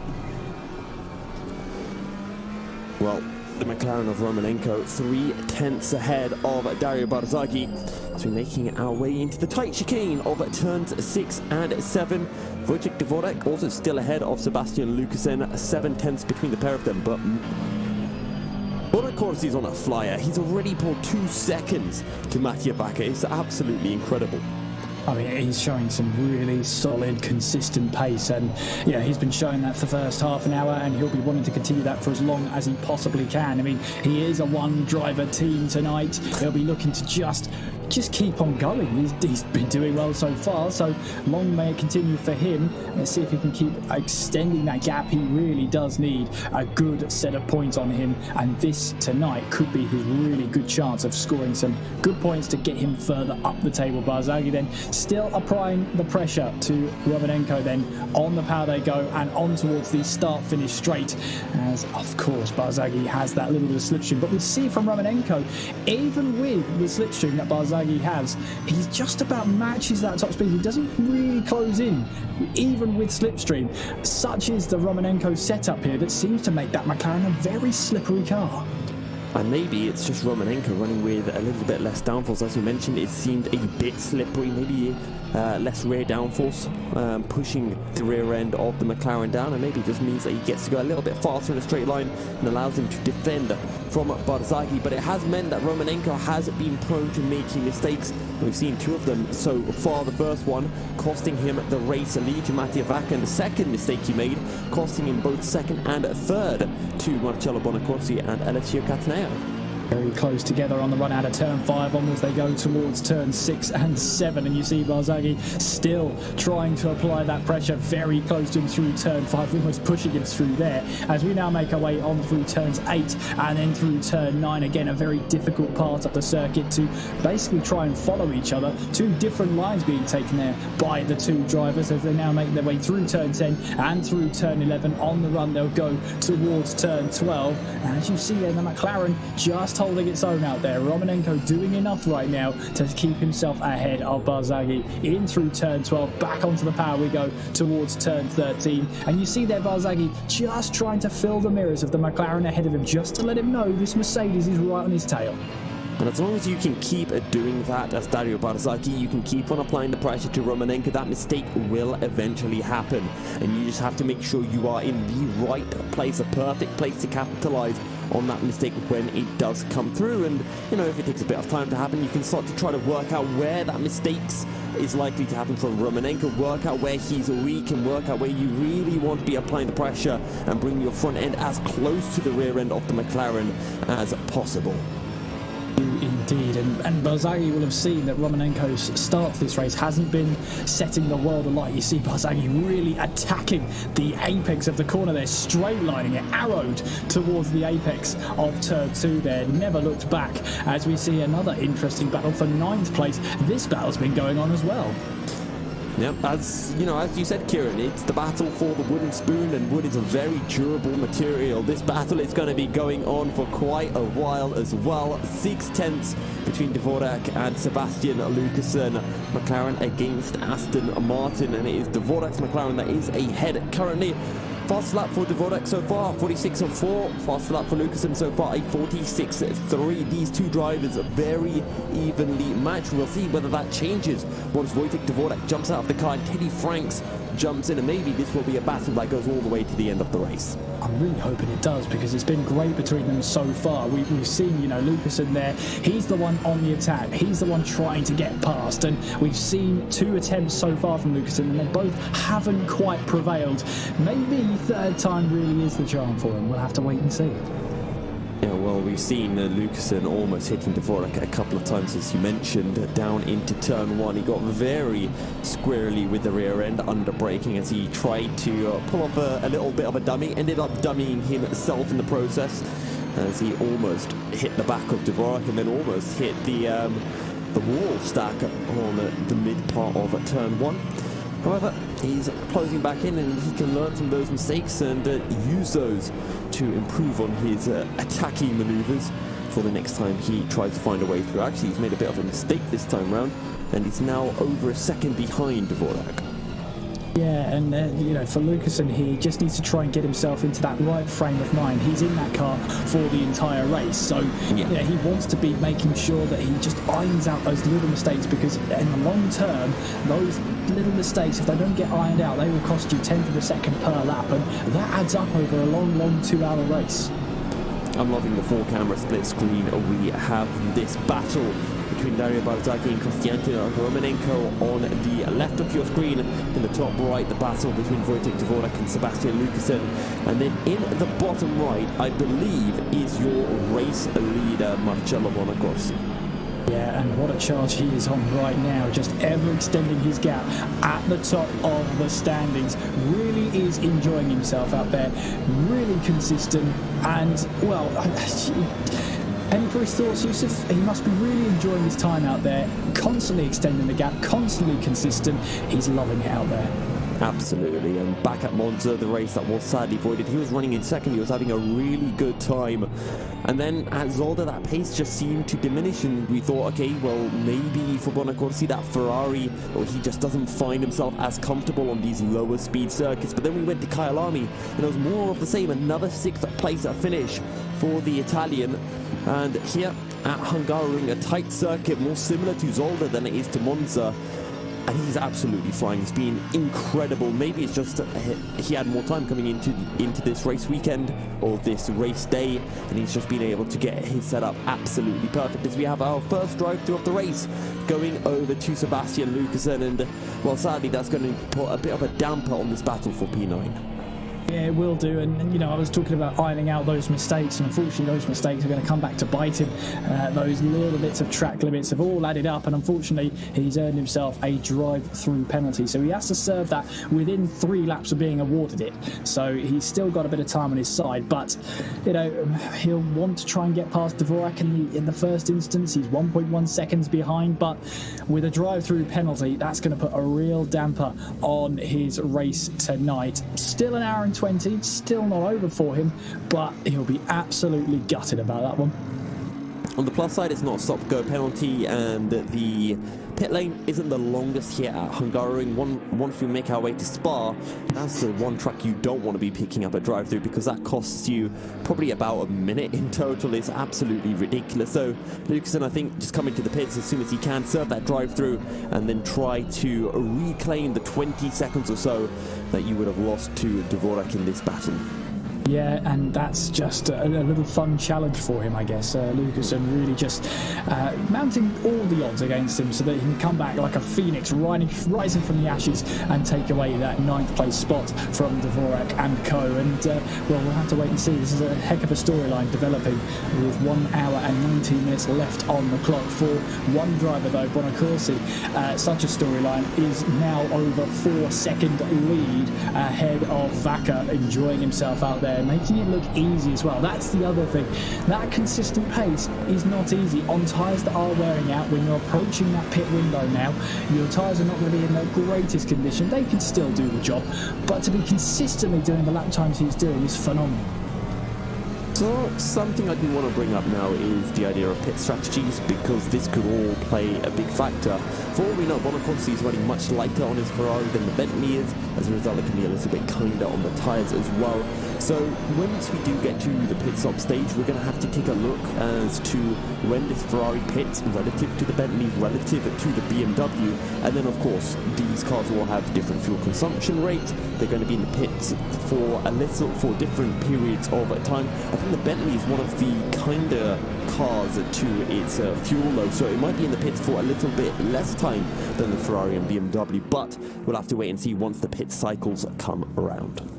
Indeed, and that's a great part of these short endurance races, because then you get the opportunity where the pit strategies, you sort of understand very early on what teams are thinking and what teams are going to be doing, whereas we were at Le Mans obviously in October, and really you don't understand the strategies going on until right into the last hour, where it all adds up and they all get back onto track together. At least with a 2 hour, you can understand from the off what the teams are thinking. And of course, for us, we don't really know what these strategies are, and the only time we do have a chance to find out once the pit stops have been made. Come on, Yusuf, you can do better than that at English. Whence? Okay. Once? I mean, whence? That is English. It's just the wrong English. Is a word. Yeah, it is a word. Yes. Don't batter yourself down. It is a word. It is a word. Meanwhile, Lukasen here, he knows. I think this is really his last opportunity in towards turn 12 before he has to come in and serve this drive-through penalty. But he now makes his way in through the last couple of corners, and we are expecting him. It's this lap really. He has to come in and serve this drive-through penalty, which he does indeed. And could he get ahead into the pit lane? No, he can't even do that. That's so unfortunate. He's always going to be behind Dvorak this entire race. That's so sad. But still an hour and 16 on the clock. Still a long way to go. Never say never. It does feel like a long way to go, but then don't worry, over the course of this season, once the Endurance Racing World Championship starts and we get our 12-hour races, we'll be like, 2 hours, the race is almost over once the race starts. But the EWC will be coming everyone's way a little bit later in 2022, so make sure you keep your eyes out on Twitter, on the website, gtr24h.org, and maybe register yourself as well. It's over on R Factor 2, so if that's more of your platform compared to a set of Corsa Competizione, head there as Kosti, Anton Romanenko, again that rear end looking a little bit squirrely on the McLaren. Really is, isn't it? He is struggling with that McLaren, as Barzaghi knows. He's one of those that will smell blood now in towards turn 1 as he now makes his way on towards the start-finish straight. But this is where the McLaren here will have that setup in its favour. I've got some bad news. You know what's worse than cutting corners, picking up a drive-through penalty? It's to then speed in the pit lane when serving a drive-through penalty and picking up a 30-second stop-go penalty. Yeah, that is remarkably worse. Yeah, I'll hand you that one. It only lost like 23 seconds as well from his drive-through, so now he's going to lose 53 seconds. He's going to be practically a lap down on Dvorak. He will be a lap down, surely. It's getting into that territory now. So, yeah, that's really unfortunate then. He will definitely be a lap down on the leaders. And, of course, once he's got those blue flags, as the race director was very adamant over the past 2-3 weeks to respect the blue flags, that's just going to lose him even more time there. So, he's got to have to be careful about that one too. But we're riding on board then with Barzaghi still applying that pressure to Romanenko.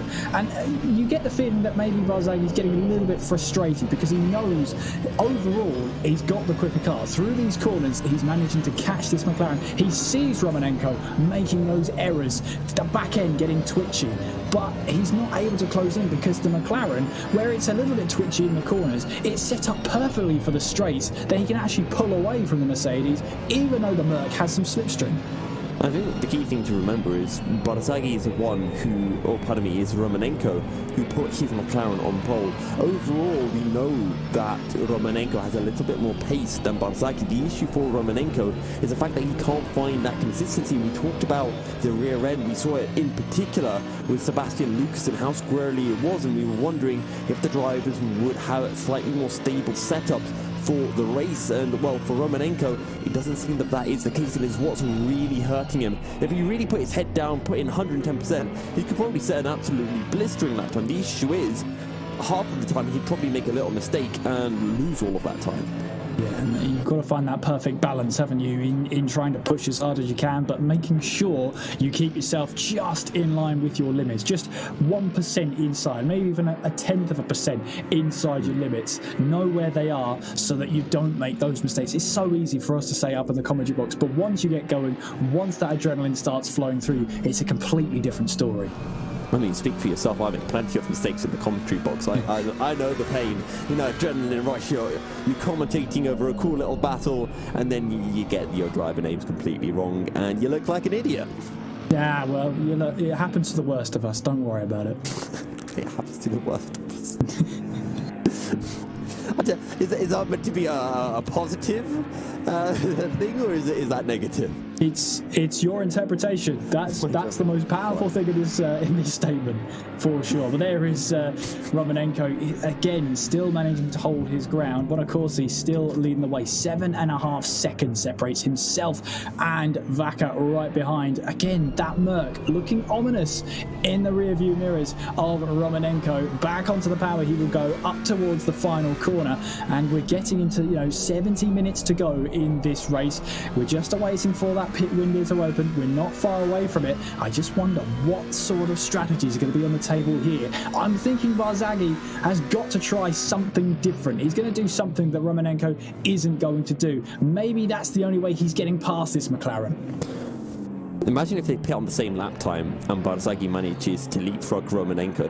That would be the worst way that Romanenko could lose his fourth spot, his advantage over Barzaghi. I was also just doing a few calculations on the Driver Championship standings. If things finish as they are, Bonacorsi will jump up to second in the standings, and it will be Cataneo jumping up to third. But if Cataneo is able to find a way through a Mattia Vacca, Cataneo will be second ahead of Bonacorsi.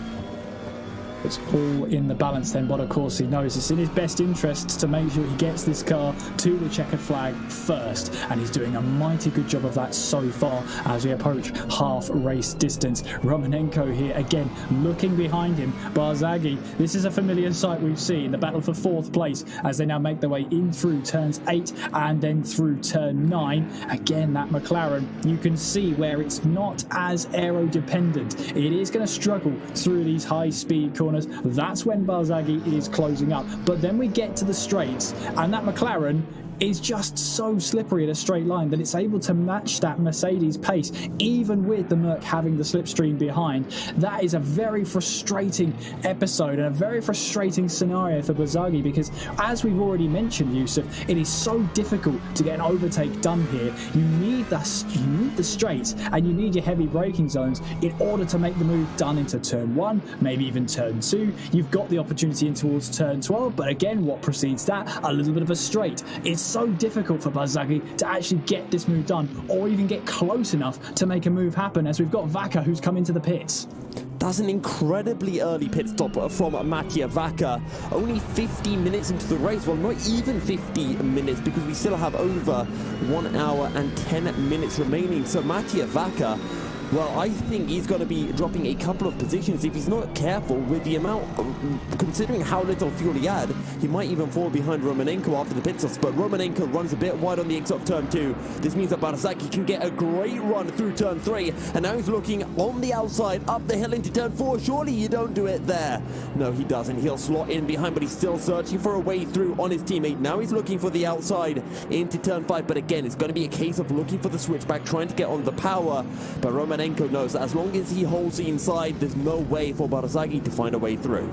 Yeah, I mean, in the end, it was smart driving for Romanenko. He knew if you put the car that's trying to attack on the outside of turn 4, there's a 95% chance they're going to back out because of the nature of the corner. It's such a high-speed corner to your left, but you're also using so much curb on the right-hand side. It's not worth trying to make a move around the outside because you're just going to be given no room whatsoever. Romanenko then doing a fine job of defending, but it has cost him a lot of time on this lap. Barzaghi is a lot closer than he has been on previous laps. We've already seen then Vecca come into the pits, so we're just awaiting to see how others react around him as Romanenko then gets back onto the power. Both drivers staying out then as they make their way on towards the start-finish straight once again. That Merc looks a little closer than it did on the last lap. Let's see what this entails down towards turn 1. Barzaghi a little bit wide though going into the final corner. I think he wanted to get a late apex, get on the power nice and early, but he just couldn't find the grip on the outside, and as a result he was wide throughout the entire corner, very late on the brakes into turn 1, maybe getting a feel for how late on the brakes he can go, how far back he can send it down the inside of Romanenko from. Also, just to give a bit more information on this battle and maybe why Romanenko is able to be a little bit quicker than Barzaghi on the straights, I think one is maybe Barzaghi has a bit more fuel in the car. Maybe Romanenko, like Mattia Vacca, will be pitting early, will be pitting before that 1 hour mark, and maybe Barzaghi can go beyond it. The other possibility is maybe Barzaghi's not running in his rich engine mode, which would be a little bit surprising, but maybe he's trying to save his fuel and then wait for one opportunity. Maybe an opportunity like here, where he's as close as possible to the rear end of Romanenko before sending it down the inside of turn 1. Yeah, again, just applying that pressure through turns 8 and 9. Of course, never thinking about a move in towards turn 8, but if he can fill the mirrors of the car ahead and be that intimidating Mercedes, then it could work in his favour. Just didn't work this time around. Out of turn 11, a little bit sketchy on the exit there on board with Barzaghi. Down in towards turn 12 we will go. Downhill braking section. You're really testing your brakes there and really hoping that you've chosen the right braking point. In through turn 13 we will go. Patience on the power. Back onto it we go. And you see there the McLaren looking to the inside, maybe thinking about coming into the pits. More importantly, making Barzaghi try and commit to the pit lane as they both now get back onto the power, onto the start from the straight. You see that McLaren again on the straights is just able to extend just in the first instance and then is able to just keep ahead even with that slipstream. Cataneo in the BMW is now into the pits. So again, early pit stop before Cataneo, and it's Bonacorsi who can go further than any one of those top 3 drivers, which is really surprising considering that Bonacorsi was the one who was leading. That Bonacorsi had more pace as Romanenko runs wide through turn 2. This means Barzaghi's got the outside for turn 3, but he's going to look for the switchback right on the rear end of the McLaren. We've been here before. Barzaghi looking to the outside towards turn 4 on the previous lap, but it didn't work for him last time, and this time Barzaghi will just slot back in behind. Corti also into the pits for the Renegade Lexus. And I just want to touch on a bit of the driving style we've actually been seeing from Romanenko, because what we see is Romanenko is very happy to let the car run wide on the corner exit and then drag the car across really aggressively so that he's on the outside on the run into the next corner. So you'll see this, for example, coming through the penultimate corner, pulling the car back over to the left for the final corner. You'll also see it on the exit of turn 2, pulling the car over to the left for the right-hander of turn 3. And what that means is that this McLaren can be a little bit unstable under the braking going into a corner, and that's what Barzaghi can try to take advantage of. Yeah, and we saw then Romanenko parking it on the apex in through turn 3, and that would just enabled him to stay ahead. Dvorak, meanwhile, is in 8th place, and I think that's the BMW it is of Cataneo, who's rejoined ahead of him. So Cataneo in 7th place at the moment, rejoining now what is for 2nd place at the moment, but both these drivers yet to make a pit stop in this race. Of course, it is mandatory to make 1 stop in this race, as we see that Merc still right behind heading in towards turn 1, but a very similar story to ours have passed already. It's very tricky to get past this McLaren. 2 different lines being taken into turn 1. It might favour the Mercedes in the first instance, as Barzaghi looking for any way past that McLaren of Romanenko, but still in towards turn 2, no way through. He's right on his tail though, again back onto the power, maybe slightly earlier than Romanenko. Through turn 3 we go, up the hill they will go towards turn 4, but it's such a difficult place to make a pass stick through turn 4 that most drivers just back out of it and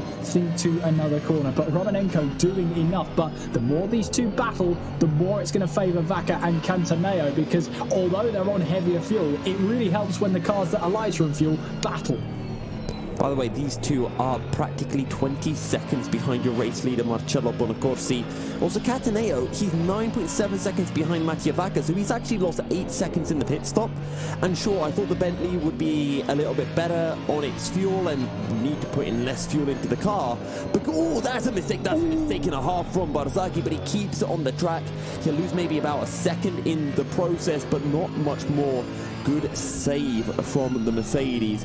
But going back to my point on Cataneo, I actually think Cataneo overshot his pit box. I think he had to bring the car to a stop and then reverse back into his pit box. I think that's the only way he loses that much time to the likes of Mattia Vaca. So I'm wondering now if Romanenko and Barzaghi might actually be able to jump him in the pit stops here. Yeah, I mean, it's possible, but the more they battle, the less likely that's going to be. You know, if you're battling, you're losing a lot of time. It's allowing the likes of Vaca and Cataneo to really close up once again, and that's just going to be all made too easy if Romanenko, Barzaghi battle away. For Churka, he's managed to sneak under the radar. He's starting to close in, and he will be very close to the back of these two. He's also yet to stop. Your top 4 in this race all yet to stop in this race with 63 minutes left on this clock. Romanenko, well, Nandi's got that breathing space to the Mercedes behind. Maybe he can start to focus now on taking his usual lines rather than slightly defensive ones. Well, let's see what Verchirka has, because he's been closing in on Barzaghi and Romanenko for quite a while. Whether that's because Romanenko and Barzaghi have been battling, I'm not sure, but... Oh, that's a mistake and a half! What did Romanenko do? I think he just lost the rear end on the exit of turn 5. Well, that's a huge way for it all to end for Romanenko. We'll have to just wait and see. Play up on that. Yeah, we'll have to wait and see what on earth happened there. So this is riding on board then with Mercedes behind, and we're making our way now through up towards turn 5. Up the hill we go, and towards turn 6 and 7, he pulls to the right hand side. Yeah. So I've actually got the onboard view with Romanenko. I mean, that's just such a bizarre place to let your teammate through. So let's see what happens. He's on the run up towards turn 4. No issues or anything like that. Nice and clean to turn 4. Smooth as you like. Into turn 5. And this is where he's just going to pull to the right. Let's see if he actually shifts down a gear as well. Because... yeah. What? Something's wrong. Something's wrong with that. No, but then he just goes again. It'd be interesting to see what on earth happened, but I can't work out what happened there. Maybe something wrong on his end, maybe something wrong with the rig itself, who knows? But in any case, he stopped the car, lost 2 positions, and then got back going again. So, yeah, hard to say what happened there, but what has happened for sure is that he's lost 2 positions. Barzaghi now up into 2nd place, and Verchirka now up into 3rd, but they've all yet to stop in this race. Watching out then for that 5th placed car, because at the moment, you know, we can't see the gaps at the moment to everybody else. They've got to just catch up to themselves at the moment. But that number 16 car, keep an eye on it, because it might be a heavier car, but now nobody in this top 4 is going to be battling each other. That's just going to make it that little bit more difficult for Veka to just try and close up. I'm just taking a look over on the YouTube chat to see if anyone has any information on what happened to Romanenko, because he's driving again perfectly fine. He brought the car to a stop for what was it, a second? I mean, it could have just been he had a leg cramp and he had to just stretch out his leg for a second. It has happened in the past to drivers.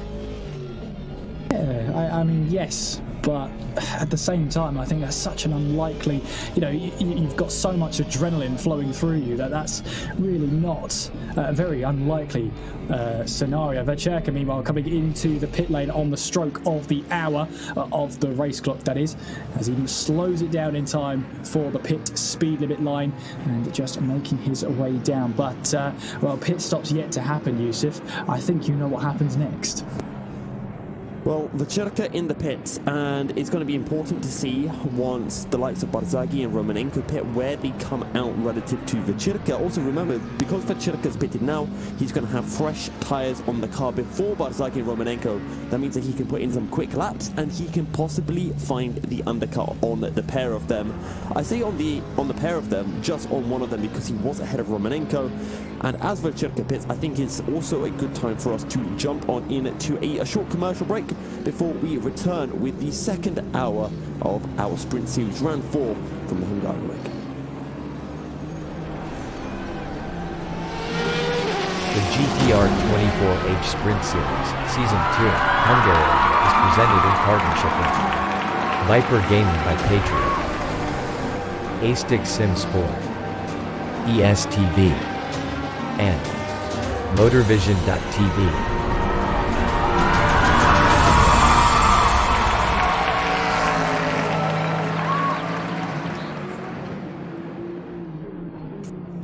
A 1v2 for the tournament. Pressure is on.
Racing for Green is here to help you carbon neutralize your racing. By planting new trees, Racing for Green offers to make your racing carbon neutral. We already have the calculations, contacts, infrastructure, deals and solutions ready for you to easily buy carbon neutral laps on any racetrack. It doesn't matter if you are a racing fan, team owner, driver, sponsor or partner. Anyone can buy CO2 neutral laps in the Racing for Green webshop and trade CO2 emissions for New Forest. Racing for Green.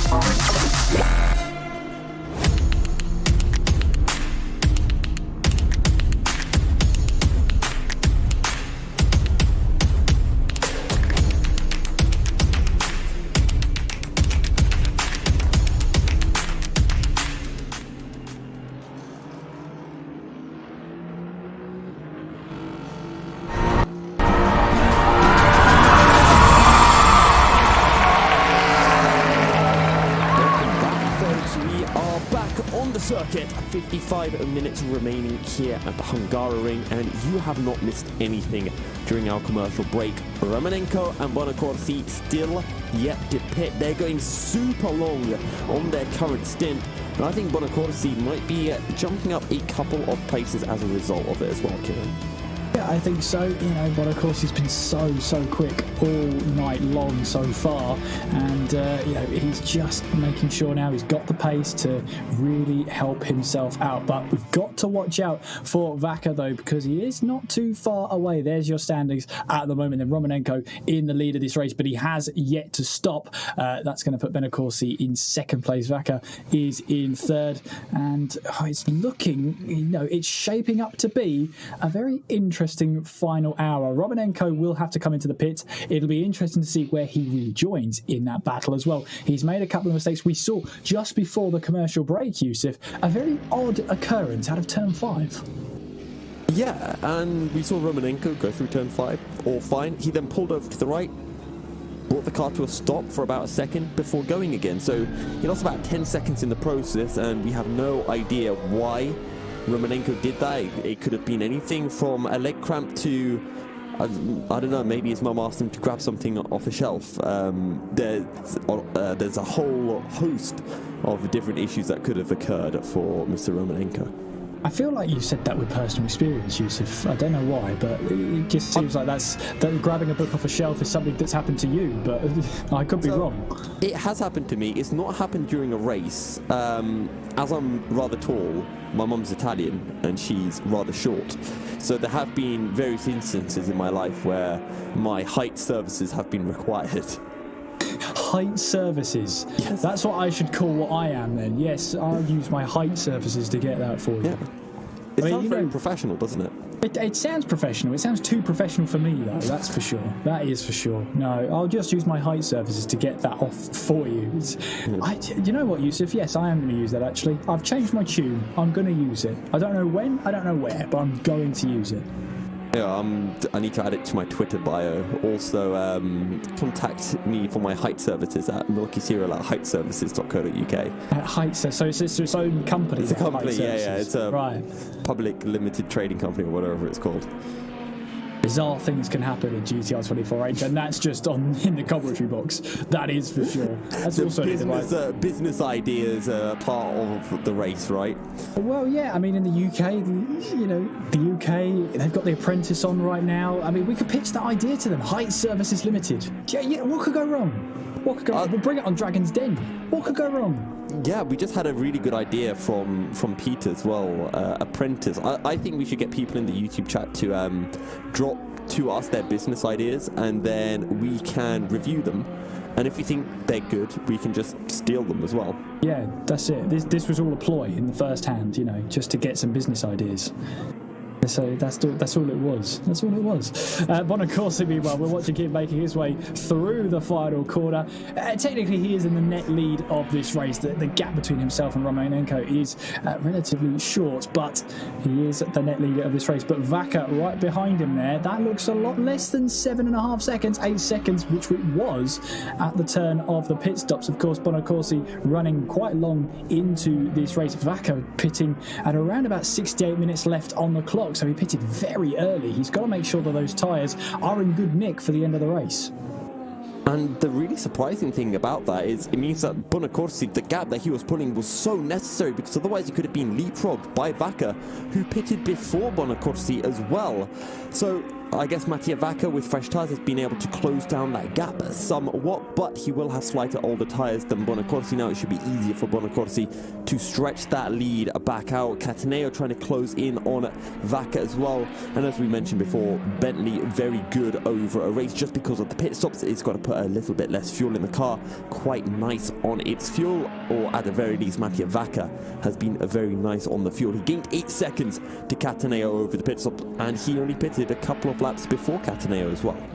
Yes, absolutely. So Vaca just trying to make his strategy work. He's starting to lose time though on Bonacorsi. The gap's now extended to 4.1 seconds. So that could be the other disadvantage of pitting so early, is that, you know, you've shown your hand there. You will have a heavier car, and as we all know, a heavier car is more hurtful to its tyres. So you will start to feel the effects of that even before the likes of Bonacorsi come into their pits to complete their stop, basically. But we're riding on board then with our current race leader in Romanenko, still yet to stop in this race, and it's been a bit of a mixed bag for Romanenko. He started this race on pole. He went all the way down to 5th before the pit stops. He is currently leading the race. He will get some laps led to his stats, but unfortunately for him, he's still yet to stop, and the gap is going to fall him right down to 5th place once again. Unfortunately for him as well, there aren't any points for laps led either. Not coming in the pits this lap either. This man has done 1 hour 10 minutes on this stint, and he's looking to go even further in the McLaren. Genuinely, this is not going to be a long stop for the McLaren driver, and I'm wondering how much time he can gain as a result, because before the pit stops he was between Cataneo and, well, actually no, he had let Barzagli through, and he had let Vacirca through as well. So I'm expecting him actually to be able to jump ahead of Barzagli after his pit stop, especially considering that Mercedes is really harsh with its fuel and would have had a lot of fuel to put into the fuel tank as well. Of course, yes, it's heavier on fuel, it's much more aggressive on fuel, therefore you have to take more fuel on, therefore your car is heavier. They're all things that sort of start to snowball and start to run against you in the grand scheme of things. But here he comes then into the pits. Romanenko from the lead is now coming into the pits, but as you say, him going up and 70 minutes into this race, in theory he'll have a shorter stop because he's got less fuel to take on board, but he's still got to change his tyres if he wants to, and knowing how aggressive that car is down the straight means that it won't be as kind to its tyres through the corners. You would expect Romanenko to have a fresh set of rubber on. So I've just realised something as well, and I'll come back to Romanenko momentarily. But do you remember how Lucasen had that drive-through penalty? I did, yes. You remember how he then got a 30-second stop-go penalty for speeding into the pit lane during his drive-through penalty? I feel like you're rubbing that in for poor Sebastian Lucasen, but yes, I do remember that. Yeah, how is he ahead of Teddy Franks? Well, it could be a pit stop scenario there for Franks. It's 3 laps. Well, that could be a mistake, that could be damage, being repaired in the pit stop, that could be anything, but in the grand scheme of things... It's not 3 laps, it's just playing up, because I'm looking at my other timing, and they are on the same lap, but Teddy Franks is a minute behind. And that is surprising, because even if there is a pit stop still for Lucasen, that's just bizarre to me. It is, it really is, as Corti gets his way past one of the back markers, the race director making it very clear over the past 3 or 4 weeks or so to respect the blue flags. He made that pretty clear, I think, Yusuf. Yeah. Just from the commentary box, we sort of got the message, so hopefully the drivers did too. So Romanenko has come out in 5th place. He's behind Barzagli, who he was behind before, and he's behind Vacirca as well by 4 seconds. So Romanenko has not actually gained any time on Vacirca and Barzagli through that pit stop phase, but he does have much fresher tyres than the pair of them, and this should be able to help him through the remaining 3/4 of an hour. Yeah, he's got fresher rubber, and he's got fresher rubber on whilst the car is much lighter than any other car in the field. So in theory, his tyres should be absolutely thanking... Well, this set of tyres will be thanking him. His last set of tyres may not be so kind to him. The thing is, the last set of tyres will be hoping that it can get an early bath, maybe relax, spend some time with the family, maybe meet the, I think the front left tyre would want to, you know, hang out with the rear right tyre. It's been a while since those two saw each other. 70 minutes, in fact. It's a long, long time for a set of tyres, isn't it? Well, actually, you've got to remember, Kieran, it's more than 70 minutes because, you know, they would have been put on the car before. Then there's a whole formation lap. Plus, also, this is the really terrible thing with tyre treatment. The tyres are actually kept apart from each other before the race. They're actually kept in their own individual tyre blankets. It's, yeah, it's a bit of a cause for concern. Yeah, I mean, it's a lonely life being a tyre, but I suppose you take the grain of salt where you can. Bonacorsi, meanwhile, back to status quo for him. He's leading the way 6.5 seconds, it almost is, as he looks to once again extend his lead at the top of this race. I mean, what a stellar job he's done so far. He's got 3/4 of an hour left to go. He's been so consistent throughout this entire race. It did not start off the easiest way, but my goodness, has he recovered, and how he's had such a lot of pace since. Bonacorsi has been absolutely fantastic, not even qualifying on pole, I believe. I'm trying to remember where he qualified. I think he qualified, what was it, third? Yeah, I think it was third ahead of Cataneo. I think Vaca qualified in second, if I recall correctly. But he's got himself a nice 6.5 second lead over Mattia Vaca at the moment. And last time round, Bonacorsi 44.6. Mattia Vaca 45.2. So he's continuing to extend his lead. Cataneo matching the times of Bonacorsi and closing in onto Mattia Vaca. So we might get a battle for P2 yet in this race. Romanenko also closing in onto Vechirka by a rather large amount as well. Romanenko dropping behind Vechirka, so that's going to be one to really set off the alarm bells for Romanenko, having to try and now pass Vechirka to try and get back 5th place and see if he can get some more points on the board. There is Vechirka then in 5th place in our number 46 machine, back onto the power, and right behind him that's Romanenko as they make their way on towards the start for the straight. And as we've already seen, Yusuf, Romanenko's McLaren is very slippery in a straight line. If he's going to catch Vechirka, it's going to be in a straight line. And it's so weird as well how this interaction has been between the McLaren and the Mercedes, which we saw before with Barzaghi trying to find a way through Romanenko, because Romanenko in this McLaren, which is usually a slower car than the Mercedes in a straight line, was able to go so well, it was able to match the Mercedes in a straight. And considering that Romanenko went further in his opening stint than Barzaghi, it makes me really scared as to what's going to happen now that Romanenko will be on level fuel with this Mercedes. Makes you scared? That's an interesting use of vocab there. I think I'm personally excited because it's two different strategies. Scared for the Mercedes. Oh, I see. I see. Oh, so you're taking sides. Right, gotcha. Okay. All right. I see how it is. Yes. I guess I am taking sides. I'm trying to think of the term for it, but I can't remember it because my English is terrible. But yes, from whence it came, your English, yes. Yeah, from whence it came. So from whence it came. All right, Kieran, don't use my words that I messed up and then use them in the right sentences. Gloating here. Well, I mean, someone who could be gloating could be that McLaren by the end of this lap, because he's really closed up to the back of that car ahead. Vechirka's got to be watching his mirrors then as they make their way through that penultimate corner, back onto the power they will go, and up towards the final corner. Let's see how they get on. But that McLaren looks really onto it. This could be a potential move in towards turn 1, Yusuf.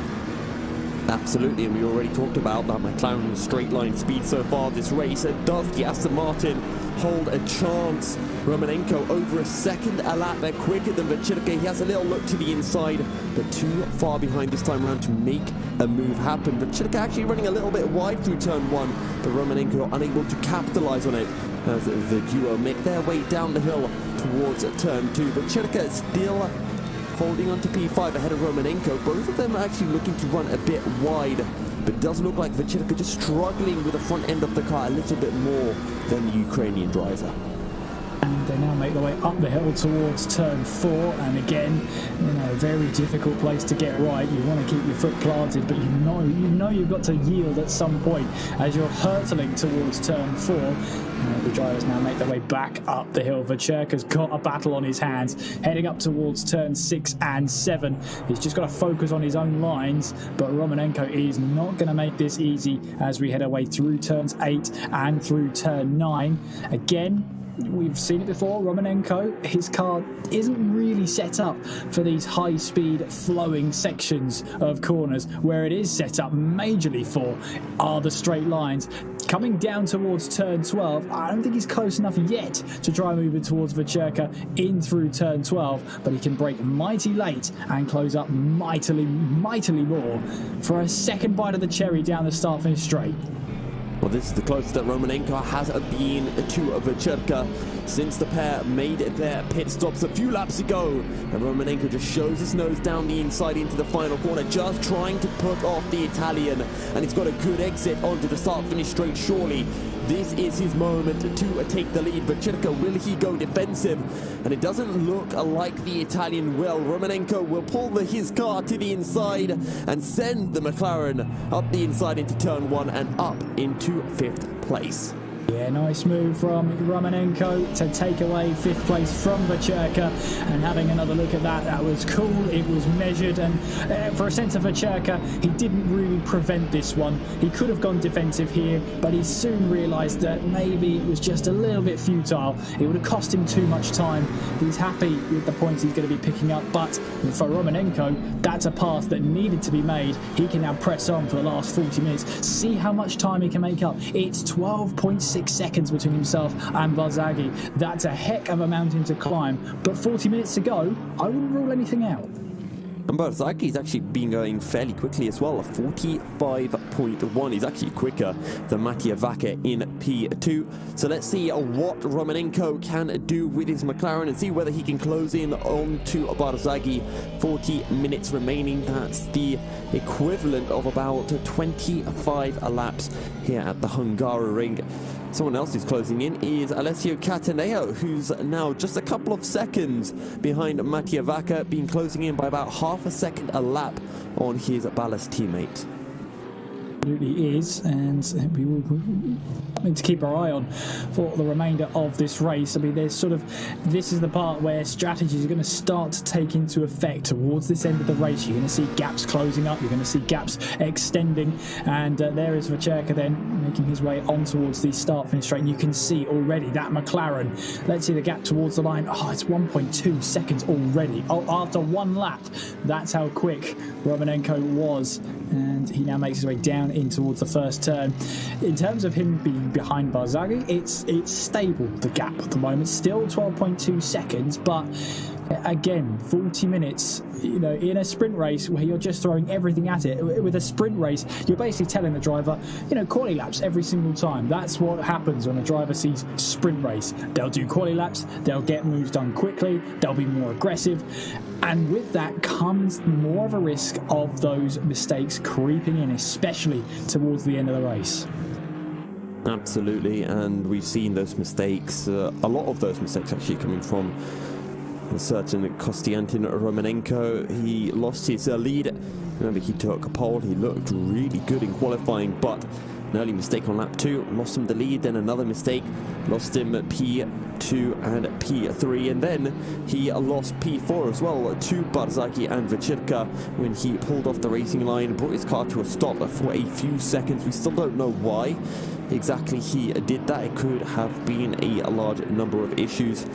However, what we do know is that Romanenko is back to his pace, and he's trying to close in on to his teammate of Barzaghi. Last time round, Barzaghi a 45.690, Romanenko a 45.890. Close between them, so you can tell that they're both giving it everything at the moment, and very, very little to separate them at this moment in time. But still quite a way to go. You have to say, and for everyone involved, it's going to be a sketchy couple of minutes. Cataneo, meanwhile, 2.8 seconds behind Vaca as he looks to try and close in. It's been roughly this similar pace. The similar pace between them means that the gap really hasn't budged, or if it has budged, it's very, very slight. In terms of that, Romanenko actually taking out a big chunk of time from Barzaghi in the last 30 seconds or so. The gap is now down into the 11-second bracket, so good news for Romanenko. He's closing. Is it going to be enough for him to challenge in the last 5 minutes or so? This is also an important point as well, because Romanenko clearly had a quick car in qualifying, but that might be because he's prioritised the straights. I mean, we've talked about how difficult the overtaking opportunities here are and how limited they are. You've got big ones into turn 1, you have a chance through turn 2, and you have a slight chance into turn 12, but you've really got to rely on you getting a great exit out of 11 and the driver in front of you getting not such a good exit. So has he prioritised qualifying, getting that pole position, knowing it's going to be a difficult race to get some overtakes done, but it started to unravel when he made that mistake on the second lap? It might very well be the case, and we said that his car has looked like it doesn't have too much downforce. It's looked squirrely through the corners, and it would make sense, it would add up, but Romanenko is starting to put the hammer down. The gap between himself and Barzaghi is already at 10.7 seconds. He's closing in by a large amount, and we're also closing in on to our commercial break. So we're going to throw in for a short break, and we'll be back in a few minutes of time with a final half an hour of the race. Stay tuned.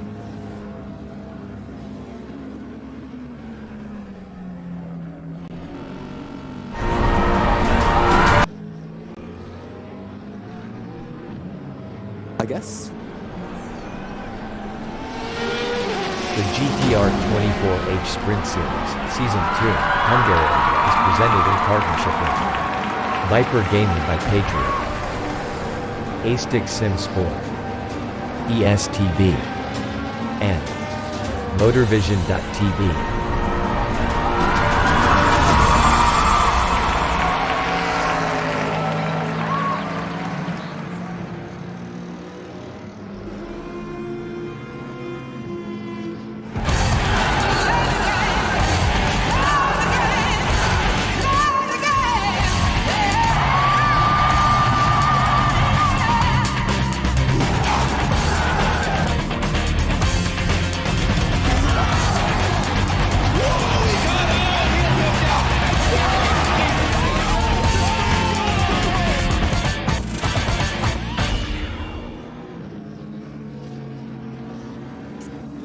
A 1v2 for the tournament. Pressure is on.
Racing for Green is here to help you carbon neutralize your racing.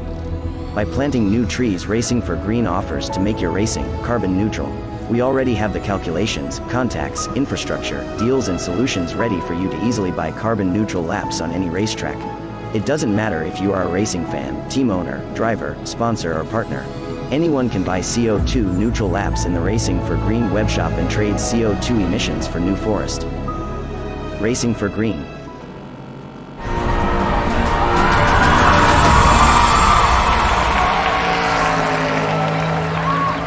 Welcome back, folks. We are into almost the final half now. We're into the final 33 minutes.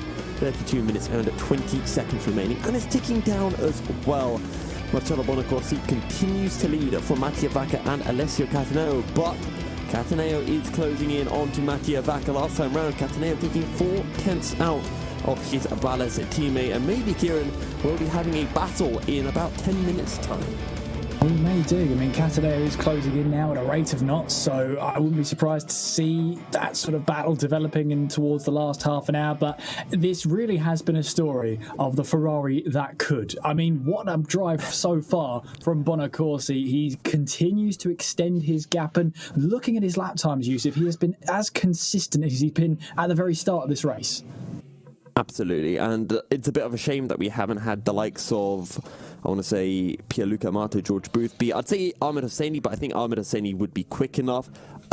I'm genuinely thinking that Bonacorsi could have beaten Boothby or Amato as well, because we don't know what their pace would have been like.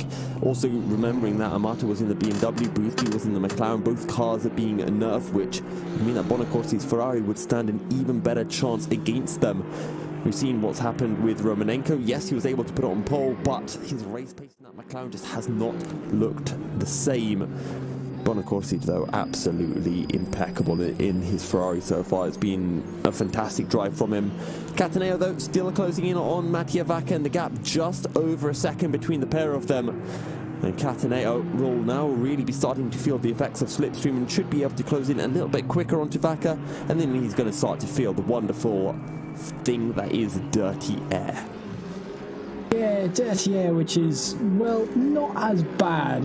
It's when you come to these GT cars, yes, there is an element of that, but nowhere near as much as the heavily aero-dependent Formula cars. So in that sense, yeah, there is a bit, but it's negligible. You can really write it off, and you can still follow quite close behind to the car ahead, which is very, very good. It's what we want to see.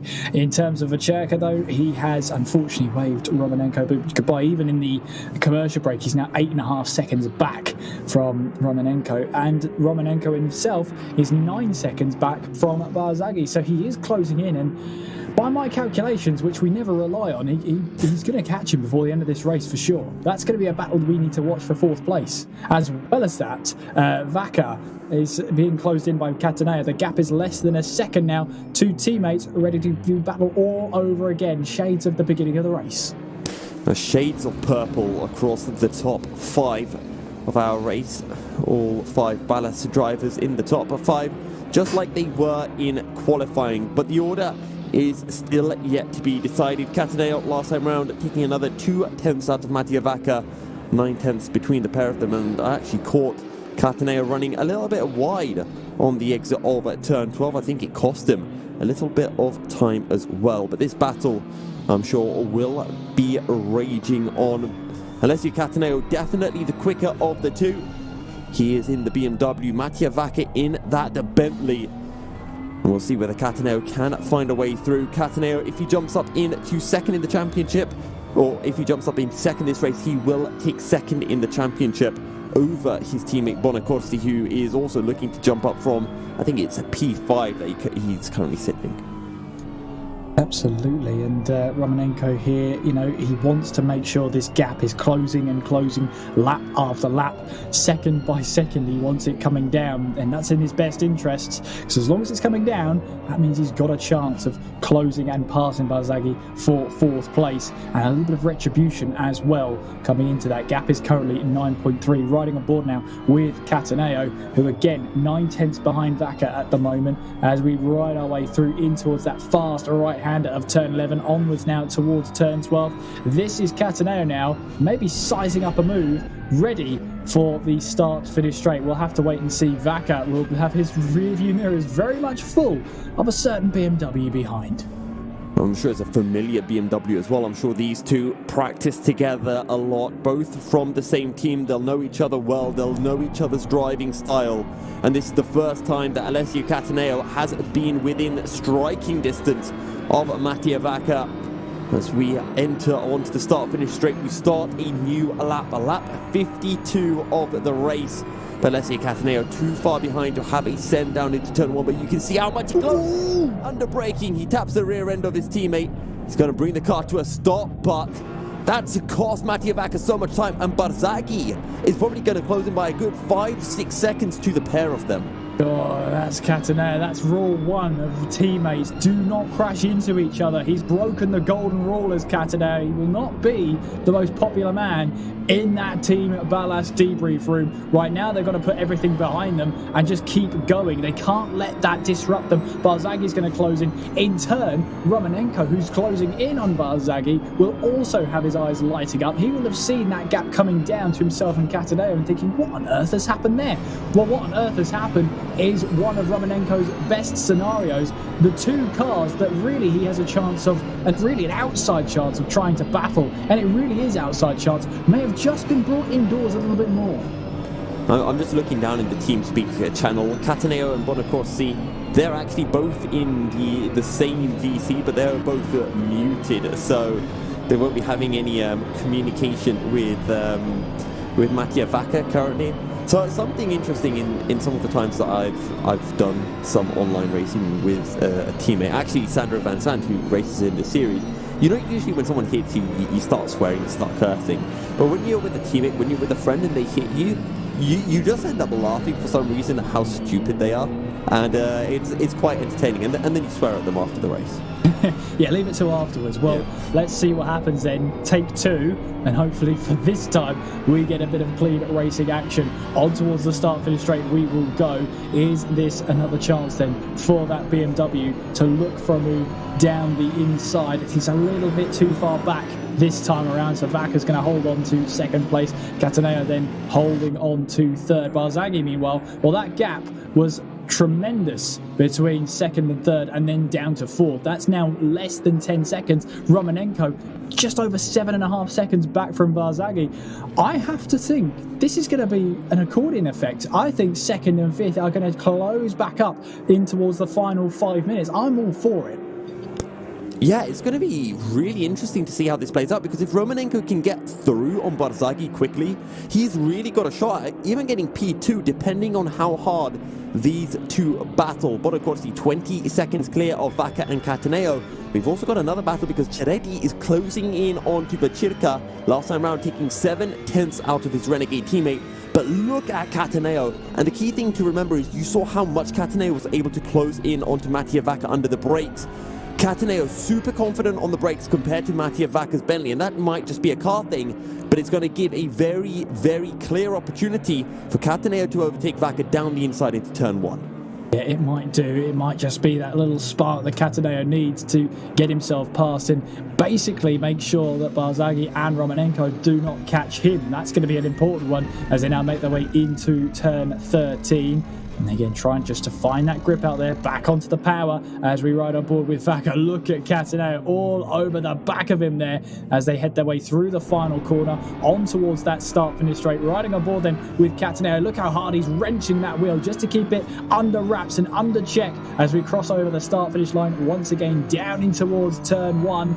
Up into 5th gear, we're pulling 240 kilometers an hour, 245 before you slam onto the brakes once again in towards turn 1. Still no way through for Cataneo. And are we seeing shades of a battle between Barzaghi and Romanenko here, where one car is good in the straights, the other's good in the corners, and it favours the car that's in front that's better on the straights? Well, thankfully for Romanenko, he's a car that, well, the thing is, usually we'd say it's Barzaghi in that Mercedes who's better in the straights, but this race I don't know, because Barzaghi was struggling so much on the straights to keep up with Romanenko, so I'm genuinely starting to think that maybe Romanenko has the pace advantage in this McLaren, which feels so weird to say, but maybe it's just a setup. Maybe Barzaghi took loads of downforce on his Mercedes. It's the only thing that would really make this all add up. But for now, we can keep our eyes on this battle between Cataneo and Vaca. We can try to leave the deductions on strategy and setup between Barzaghi and Romanenko for later, but Romanenko is still closing in, taking 6/10 out of Barzaghi last time round. Ceredi last time round taking 3/10 out of Vechirka. So we've got 3 battles fast approaching. Well, 1 battle has already approached. Cataneo still on the back of Mattia Vaca. This time round, it's not been a great lap from him, and I think Mattia Vaca should be safe into turn 1. We go then on board once again through the penultimate corner as Cataneo again in that BMW looking to try and find his way past Vaca. And all that time, Barzaghi is closing them both. Romanenko is closing even faster. We'll have to wait and see how this all pans out over the next 22 minutes. And again, Vaca looking like that Bentley's good in a straight line. Cataneo goes all the way to the left-hand side of your picture. He's just looking and just trying to get in the head of Vaca at the moment. That's all he's trying to do. A little bit of mind games there. Nothing wrong with that. But as they make their way down towards turn 2, that's maybe a bit of desperation for Cataneo. He's had a chance to try and get past the Bentley, although the door was very much slammed in his face well before he got to the braking zone. He made contact with his teammate, he yielded and allowed him to have the position, so it's only going to be a reprimand from the stewards, if that. And for Cataneo now, well, he's already made that mistake. It might just make him a little bit nervous and maybe a little bit more reluctant to try and make a move and maybe dive for a move, because he's got it wrong once before. I'm honestly so excited for these final 20 minutes. Somehow, in the sprint series, there's always a way in which action brings itself to us in the closing chapter of the race, and as night begins to set over day here at Hungary, it might be night setting on Vaca's chances of picking up a podium. As you mentioned, Barzaghi and Romanenko both closing in on these two. Romanenko, the fastest man on the circuit, Barzaghi the second fastest on the circuit, a 45.1 and a 45.6 respectively, your race leader. But of course, a 45.8 as Alessio Cataneo looks for the outside, but he gets a wheel onto the grass and it just unstabilizes the car. He doesn't care though, getting on the power as early as possible on the exit of turn 13. Now towards turn 14, Alessio Cataneo is close. He's 3/10 behind Mattia Vaca as he gets the power on to the start-finish straight. Bentley versus a BMW. And how late on the brakes can Cataneo go? Is he close enough to send it down the inside into turn 1? And the answer is no, not this time around. Cataneo and Vaca, 46.3, 46.4. Barzaghi and Romanenko a little bit further behind, a 45.8. But for Romanenko, a 46.9. Romanenko's had a really poor lap.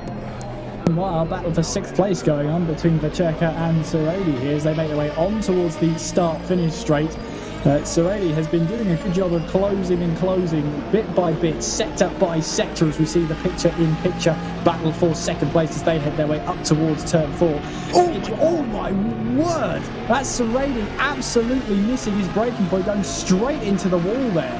What on earth happened there? Well, he's come back onto the circuit, so I'm wondering if he's actually got into the wall at all. But at the rate of knots he was going, that was not stopping anytime soon.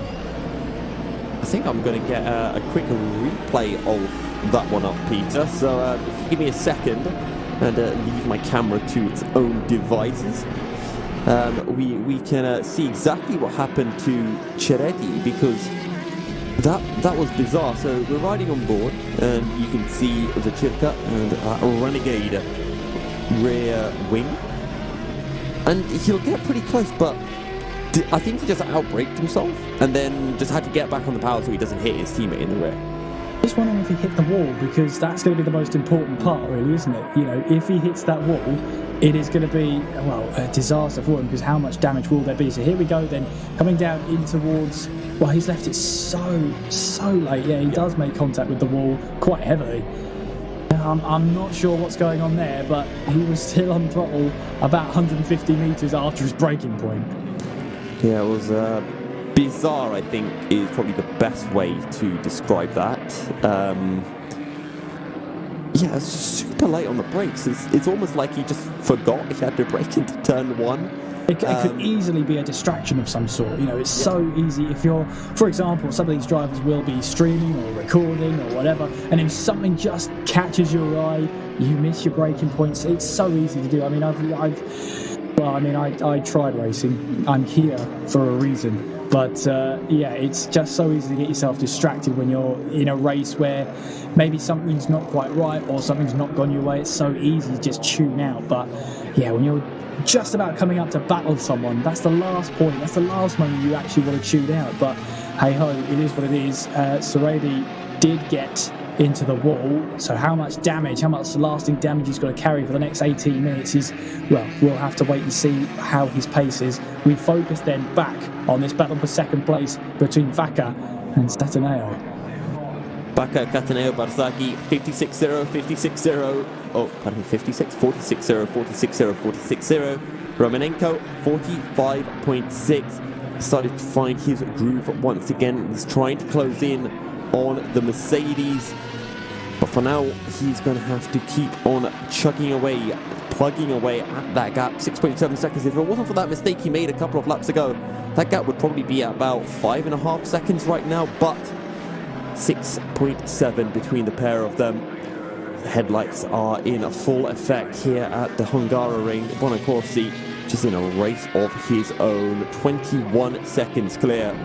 I think even we could win this race from Bonacorsi's position. I don't know. Yeah, I'd rule myself out instantly. You look fairly decent on Peter Simber, to be fair. Yeah, but there's always a blade of grass that catches me out, you know? Right. Always just the one blade of grass. Meanwhile, though, Cataneo is really onto the back then, heading through turn 2. Onwards we go through turn 3, but we've already seen many a driver back out of a move in towards turn 4 because it's simply not effective. You just cannot get the move done unless you're already ahead.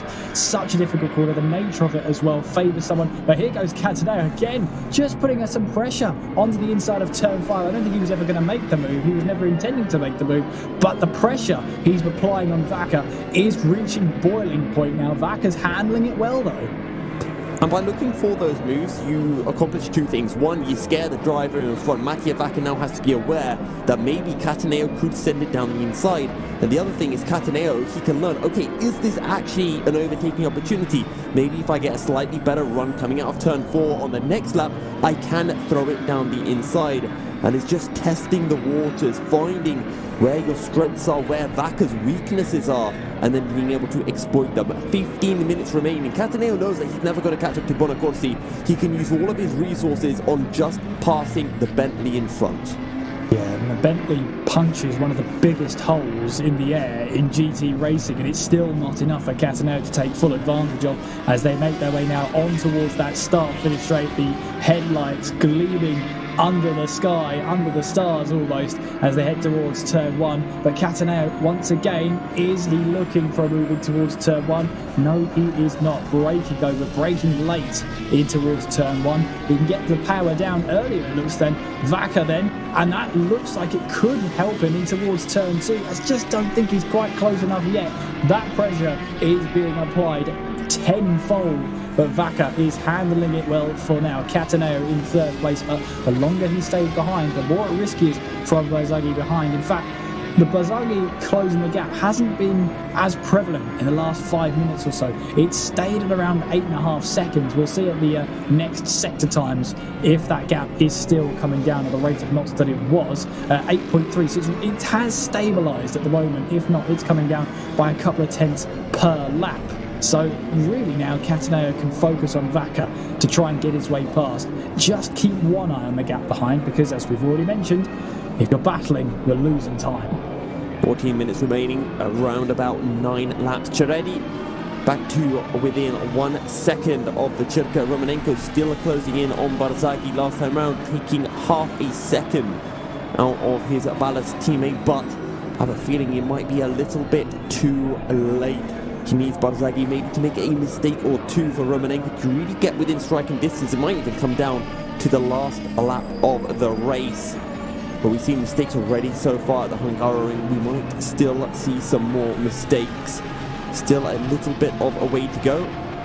Cataneo and Vaca make their way through the final corner.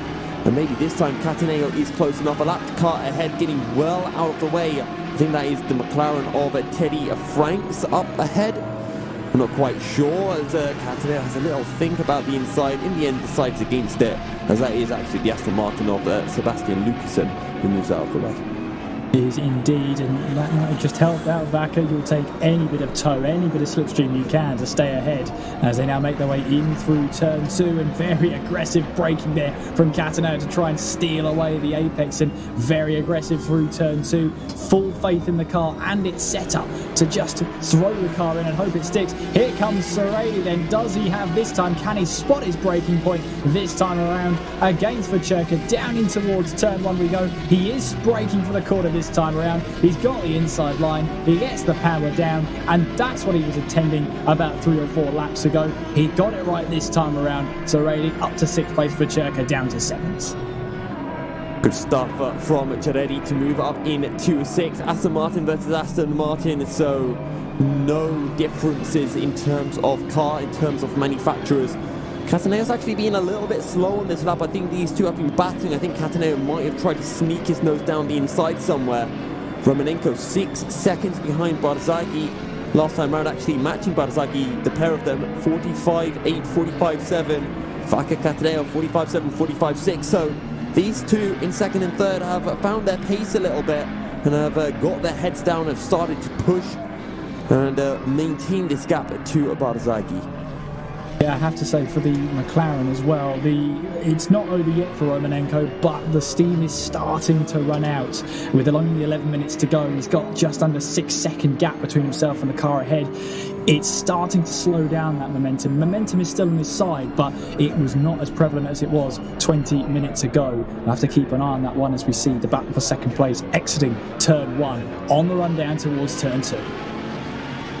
Mattia Vaca looking like he has got this under control. Unless Cataneo still have a trump card hidden that he is ready to play.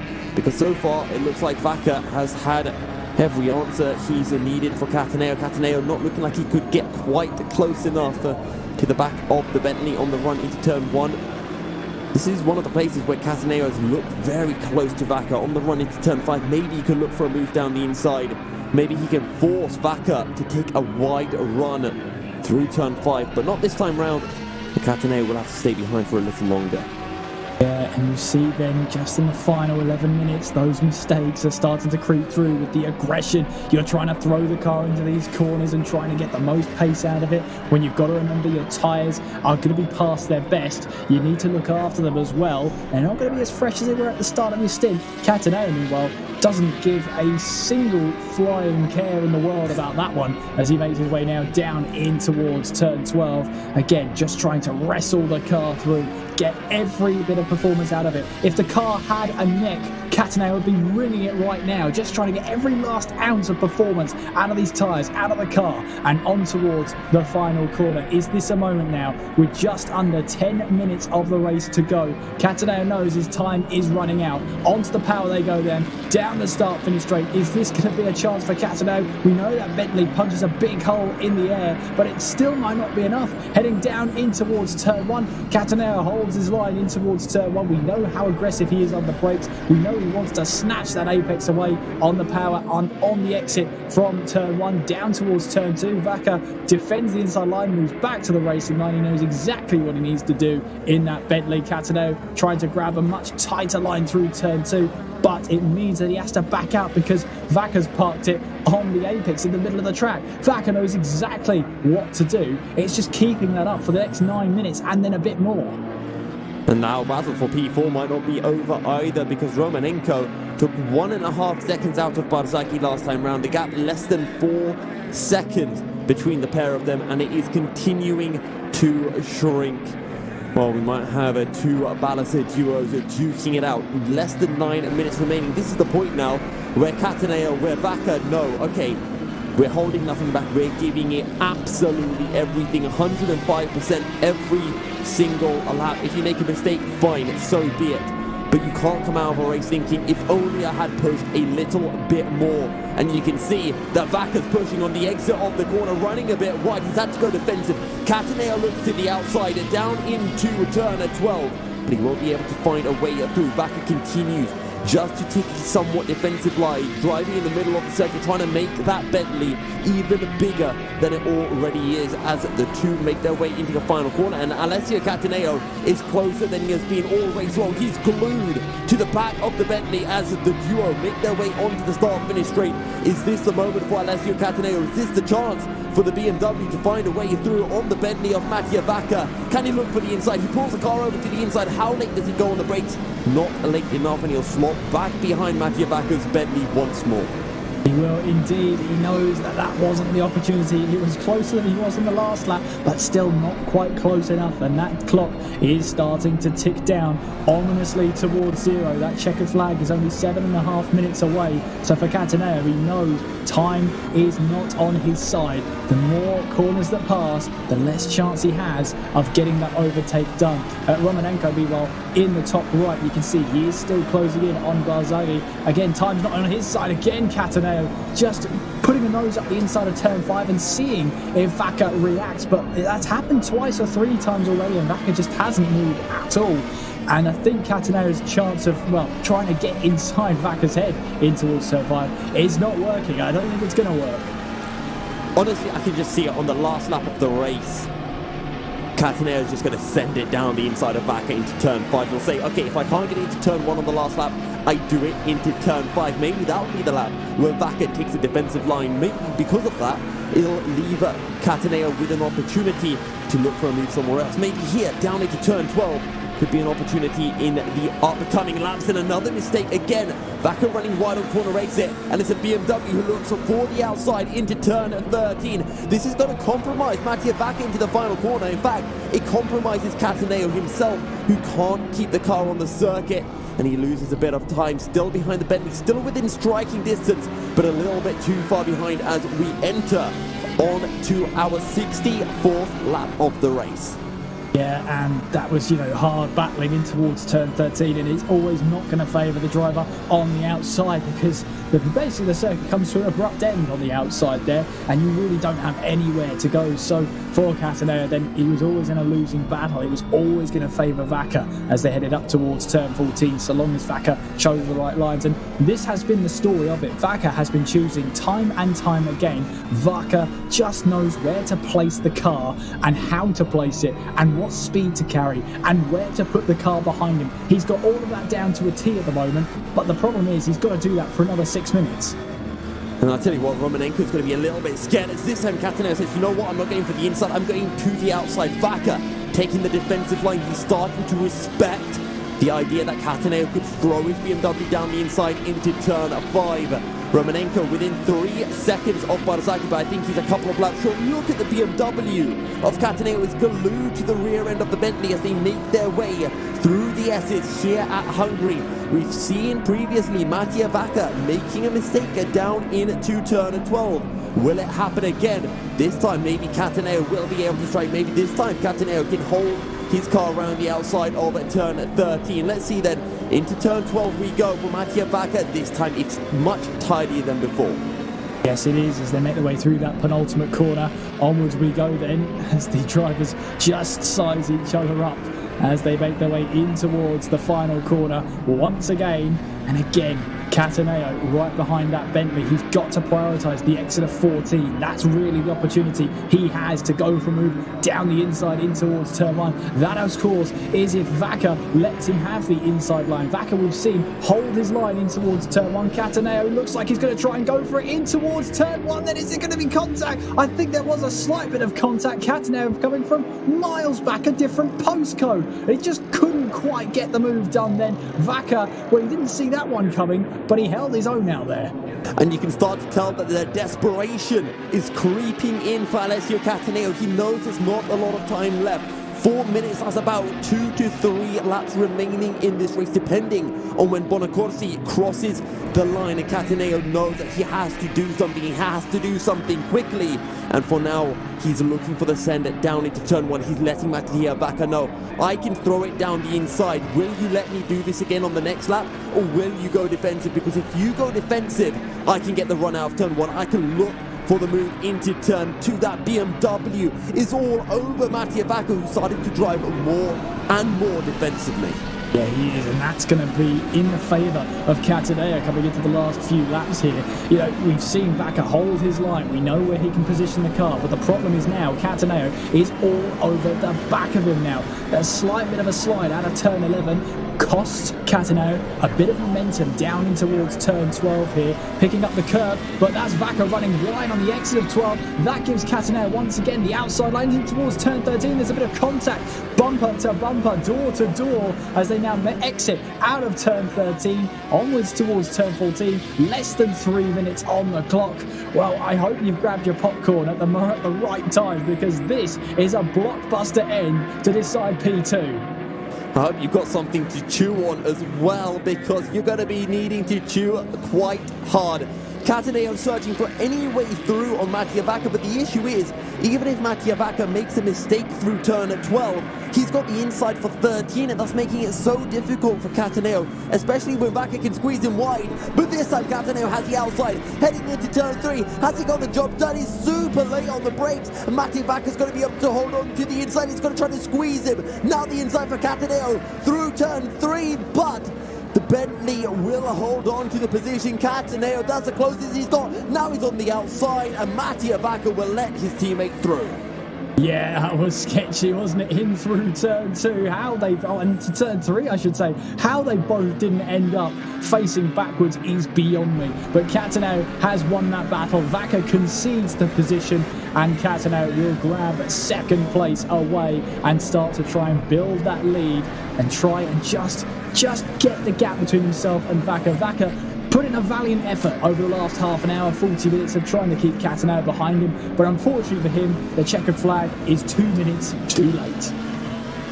And sadly for Barzaghi and Romanenko, they're actually closing in. They're in your shot. You can see Barzaghi in the background. You can see Romanenko in the background as well. And Romanenko, I think he just needed another 3 minutes in this race, but Bonacorsi is on to the final lap of the Grand Prix. And it is going to be Bonacorsi who's going to pick up his opening win of the season. The first driver outside of Ahmed Hosseini to take a win.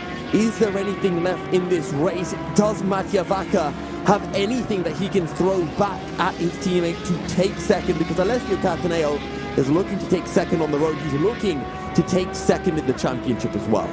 He is indeed, and he's had to earn it, hasn't he? He really, really has. But what a fine battle we had between the two of them. And, well, how about this? The Ferrari that could, Yusuf. Bonacorsi on course to take the win. What a fantastic drive he has been from Bonacorsi. Didn't start on pole, but he earned the lead of the race. He has driven simply fantastically. We haven't had much of a chance, really, to see the Italian in an action, but he has just been absolutely incredible. And when you don't have to see a leader through a race, that's when you know that they have driven so well. No one has been able to touch him as he makes his way down into turn 12. The timer has hit 0. And when Bonacorsi crosses the line, he will be greeted by the checkered flag. And so far, it's been 2 wins this season for a BMW, but this time it will be a Ferrari to take the win. A Ferrari piloted by an Italian. Marcello Bonacorsi, through the final corner, will take his first win of the Sprint Series. Yeah, fantastic drive from the Italian. The Ferrari Italian driver taking the win in some style, as well as the fireworks explode around the Hungaroring in celebration for the Italians' win. As we approach now the rest of the field, Cataneo, well, he's put in a heck of a shift, hasn't he? Great battle between himself and Vaca. He rounds the final corner and he will take second spot in this race. Vaca will claim third place, Barzaghi in fourth place. Romanenko will round off in fifth place, and maybe if the race was just 5 minutes longer, what a battle for second and third it could have been. But what a battle we got for second and third, though. Yeah, and the ballast drivers line astern. Fantastic battle between Cataneo and Vaca. It's a shame that it ended with Vaca having to let Cataneo through due to that contact, but fantastic. And actually, you can see the ballast drivers actually all doing donuts into turn 1 currently. Quite nice to see. Ciretti will take P6 ahead of Simone Vecirca. Corti takes P8 ahead of Lucasson and Teddy Franks as we have the confetti on the screen as well. But Kieran, what a fantastic race here at Hungary. Yeah, I mean, it just showed you Bonacorsi there had the pace, the race pace. That was the most important thing. He knew what he had to do. He kept the pace up. He was so consistent throughout. And all he did in his first stint was keep putting in those fast lap times, those consistent lap times. And it shows. He did a sublime job today. And I have to say, for Romanenko, he put it on pole position. But the strategy may be of running a low drag setup to get pole position and hope that you don't get overtaken. Unfortunately for him, started to unravel in the second lap. Well, we're going to be heading into a short break, but don't go anywhere because when we return, we will be having, hopefully, interviews with our top 3 drivers. So stay tuned. We'll be back shortly.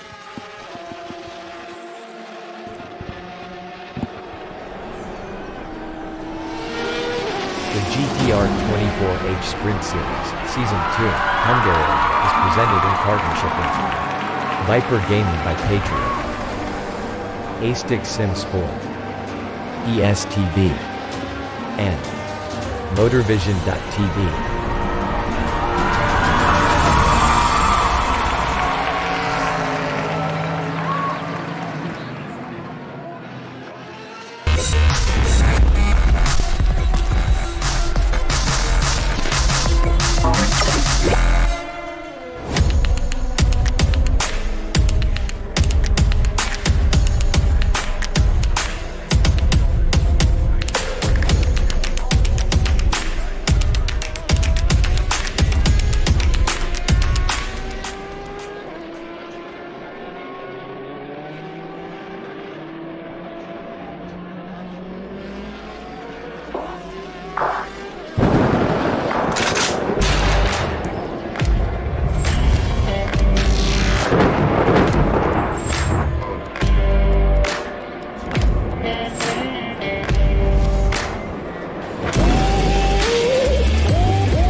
A 1v2 for the tournament. Pressure is on.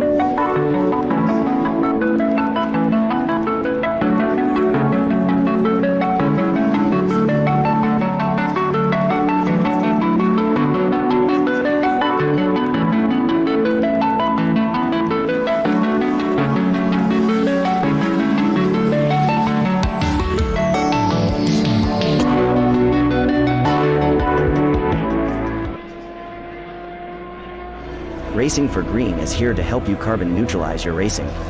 By planting new trees, Racing for Green offers to make your racing carbon neutral.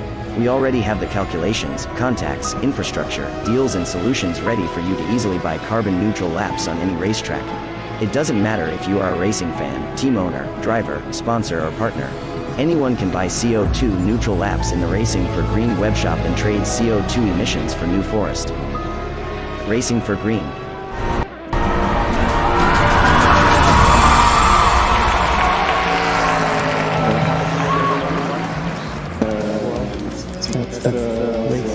Race, difficult to manage tire wear and a good podium. Well, I think that was Alessio Cataneo. Welcome back, everyone. We're jumping in for our driver interviews, and as you already heard, Mr. Alessio Cataneo is here. We also have our race winner, Marcello Bonacorsi and Dario Barzaghi, who finished down in P4. So let's jump on right in with our race winner, Marcello Bonacorsi. Congrats on the win, and that was just a flawless drive from yourself. Talk us through it. Che parlici della gara, Marcello? in italiano. Ciao ragazzi, ciao a tutti, scusate non parlo inglese, è stata una gara abbastanza complicata soprattutto all'inizio perché le temperature erano un po' diverse e le pressioni non erano ideali, però dopo un po' di giri la macchina andava sempre meglio, quindi sono riuscito a scappare via. Okay. I am the translator.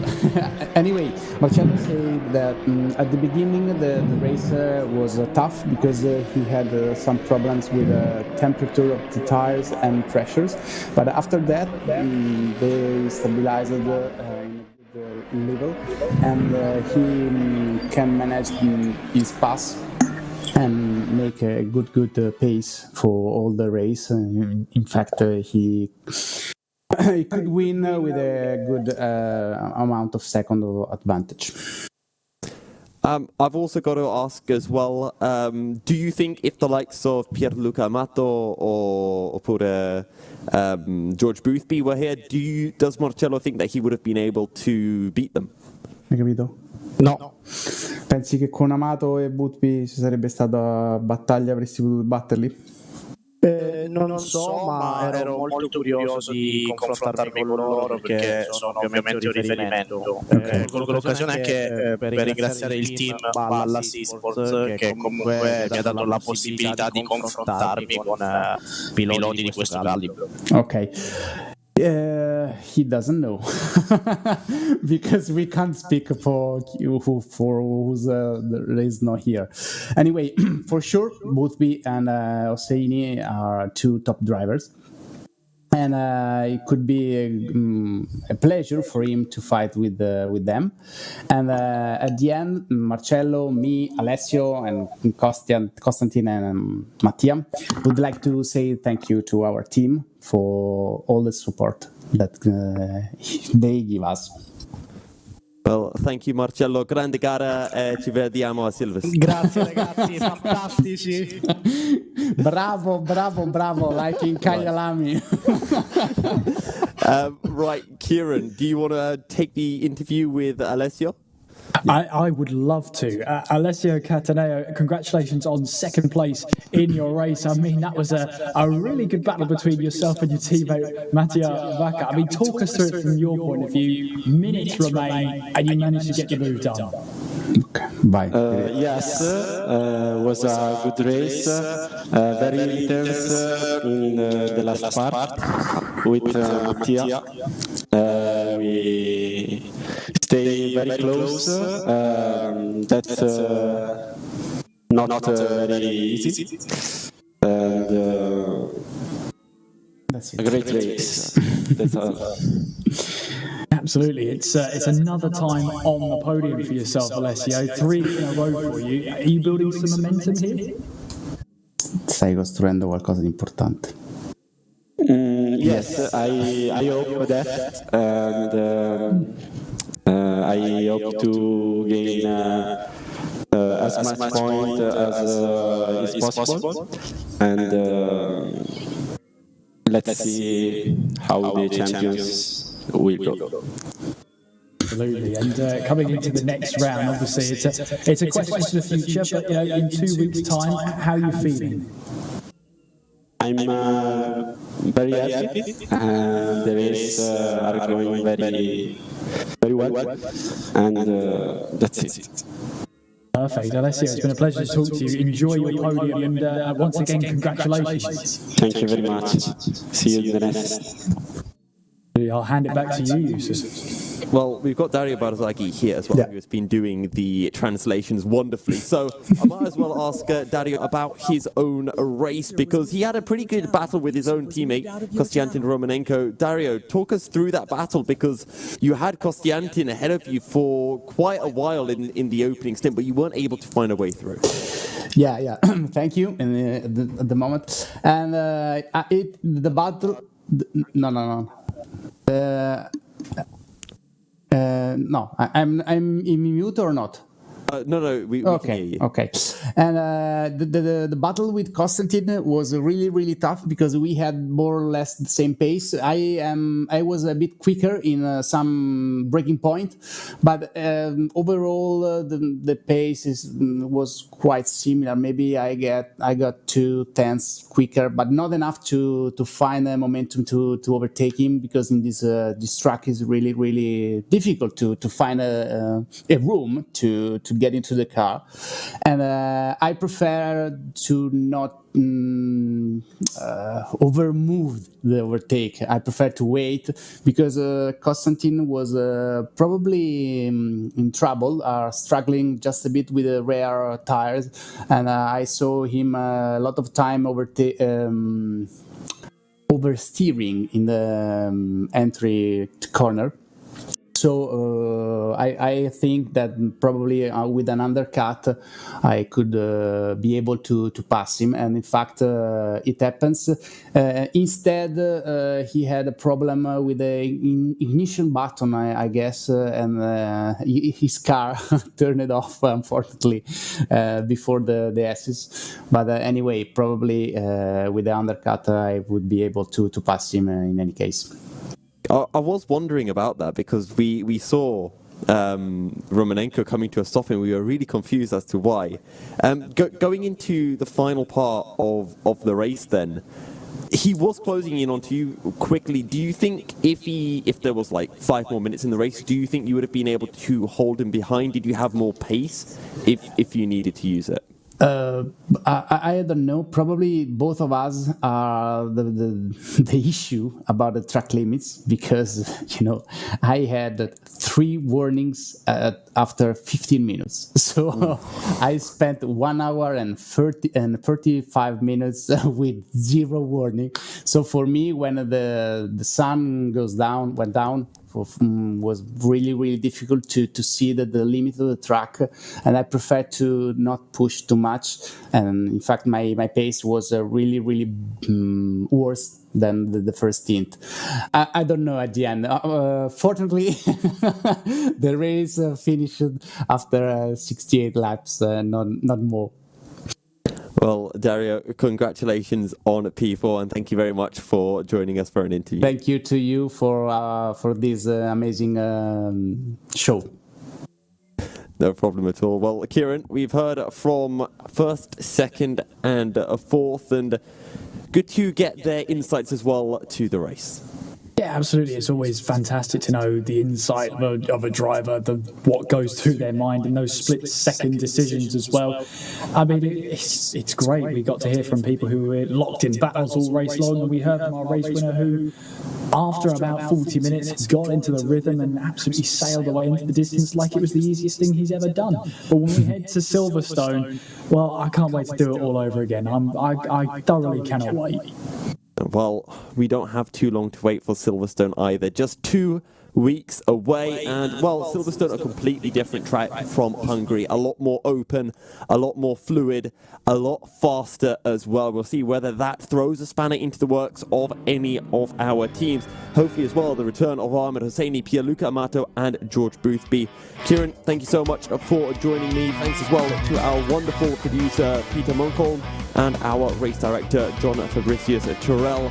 From all of us here at GTR 24H, we'll catch you later. Have a good evening, and we'll see you in 2 weeks' time for round 5 of the ACC Sprint Series from Silverstone.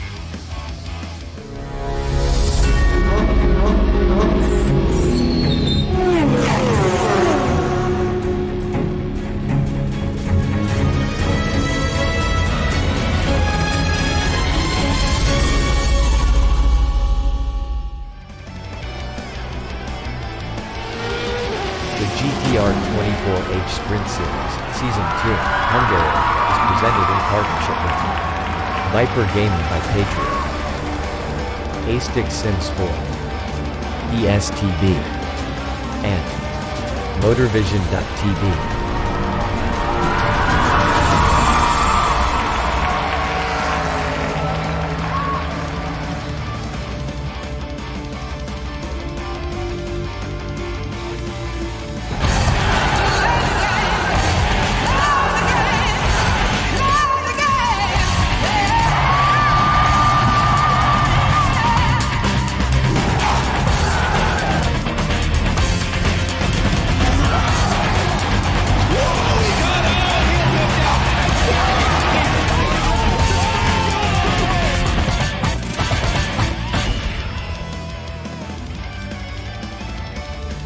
Racing for Green is here to help you carbon neutralize your racing. By planting new trees, Racing for Green offers to make your racing carbon neutral. We already have the calculations, contacts, infrastructure, deals and solutions ready for you to easily buy carbon neutral laps on any racetrack. It doesn't matter if you are a racing fan, team owner, driver, sponsor or partner. Anyone can buy CO2 neutral laps in the Racing for Green webshop and trade CO2 emissions for New Forest. Racing for Green.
A 1v2 for the tournament. Pressure is on.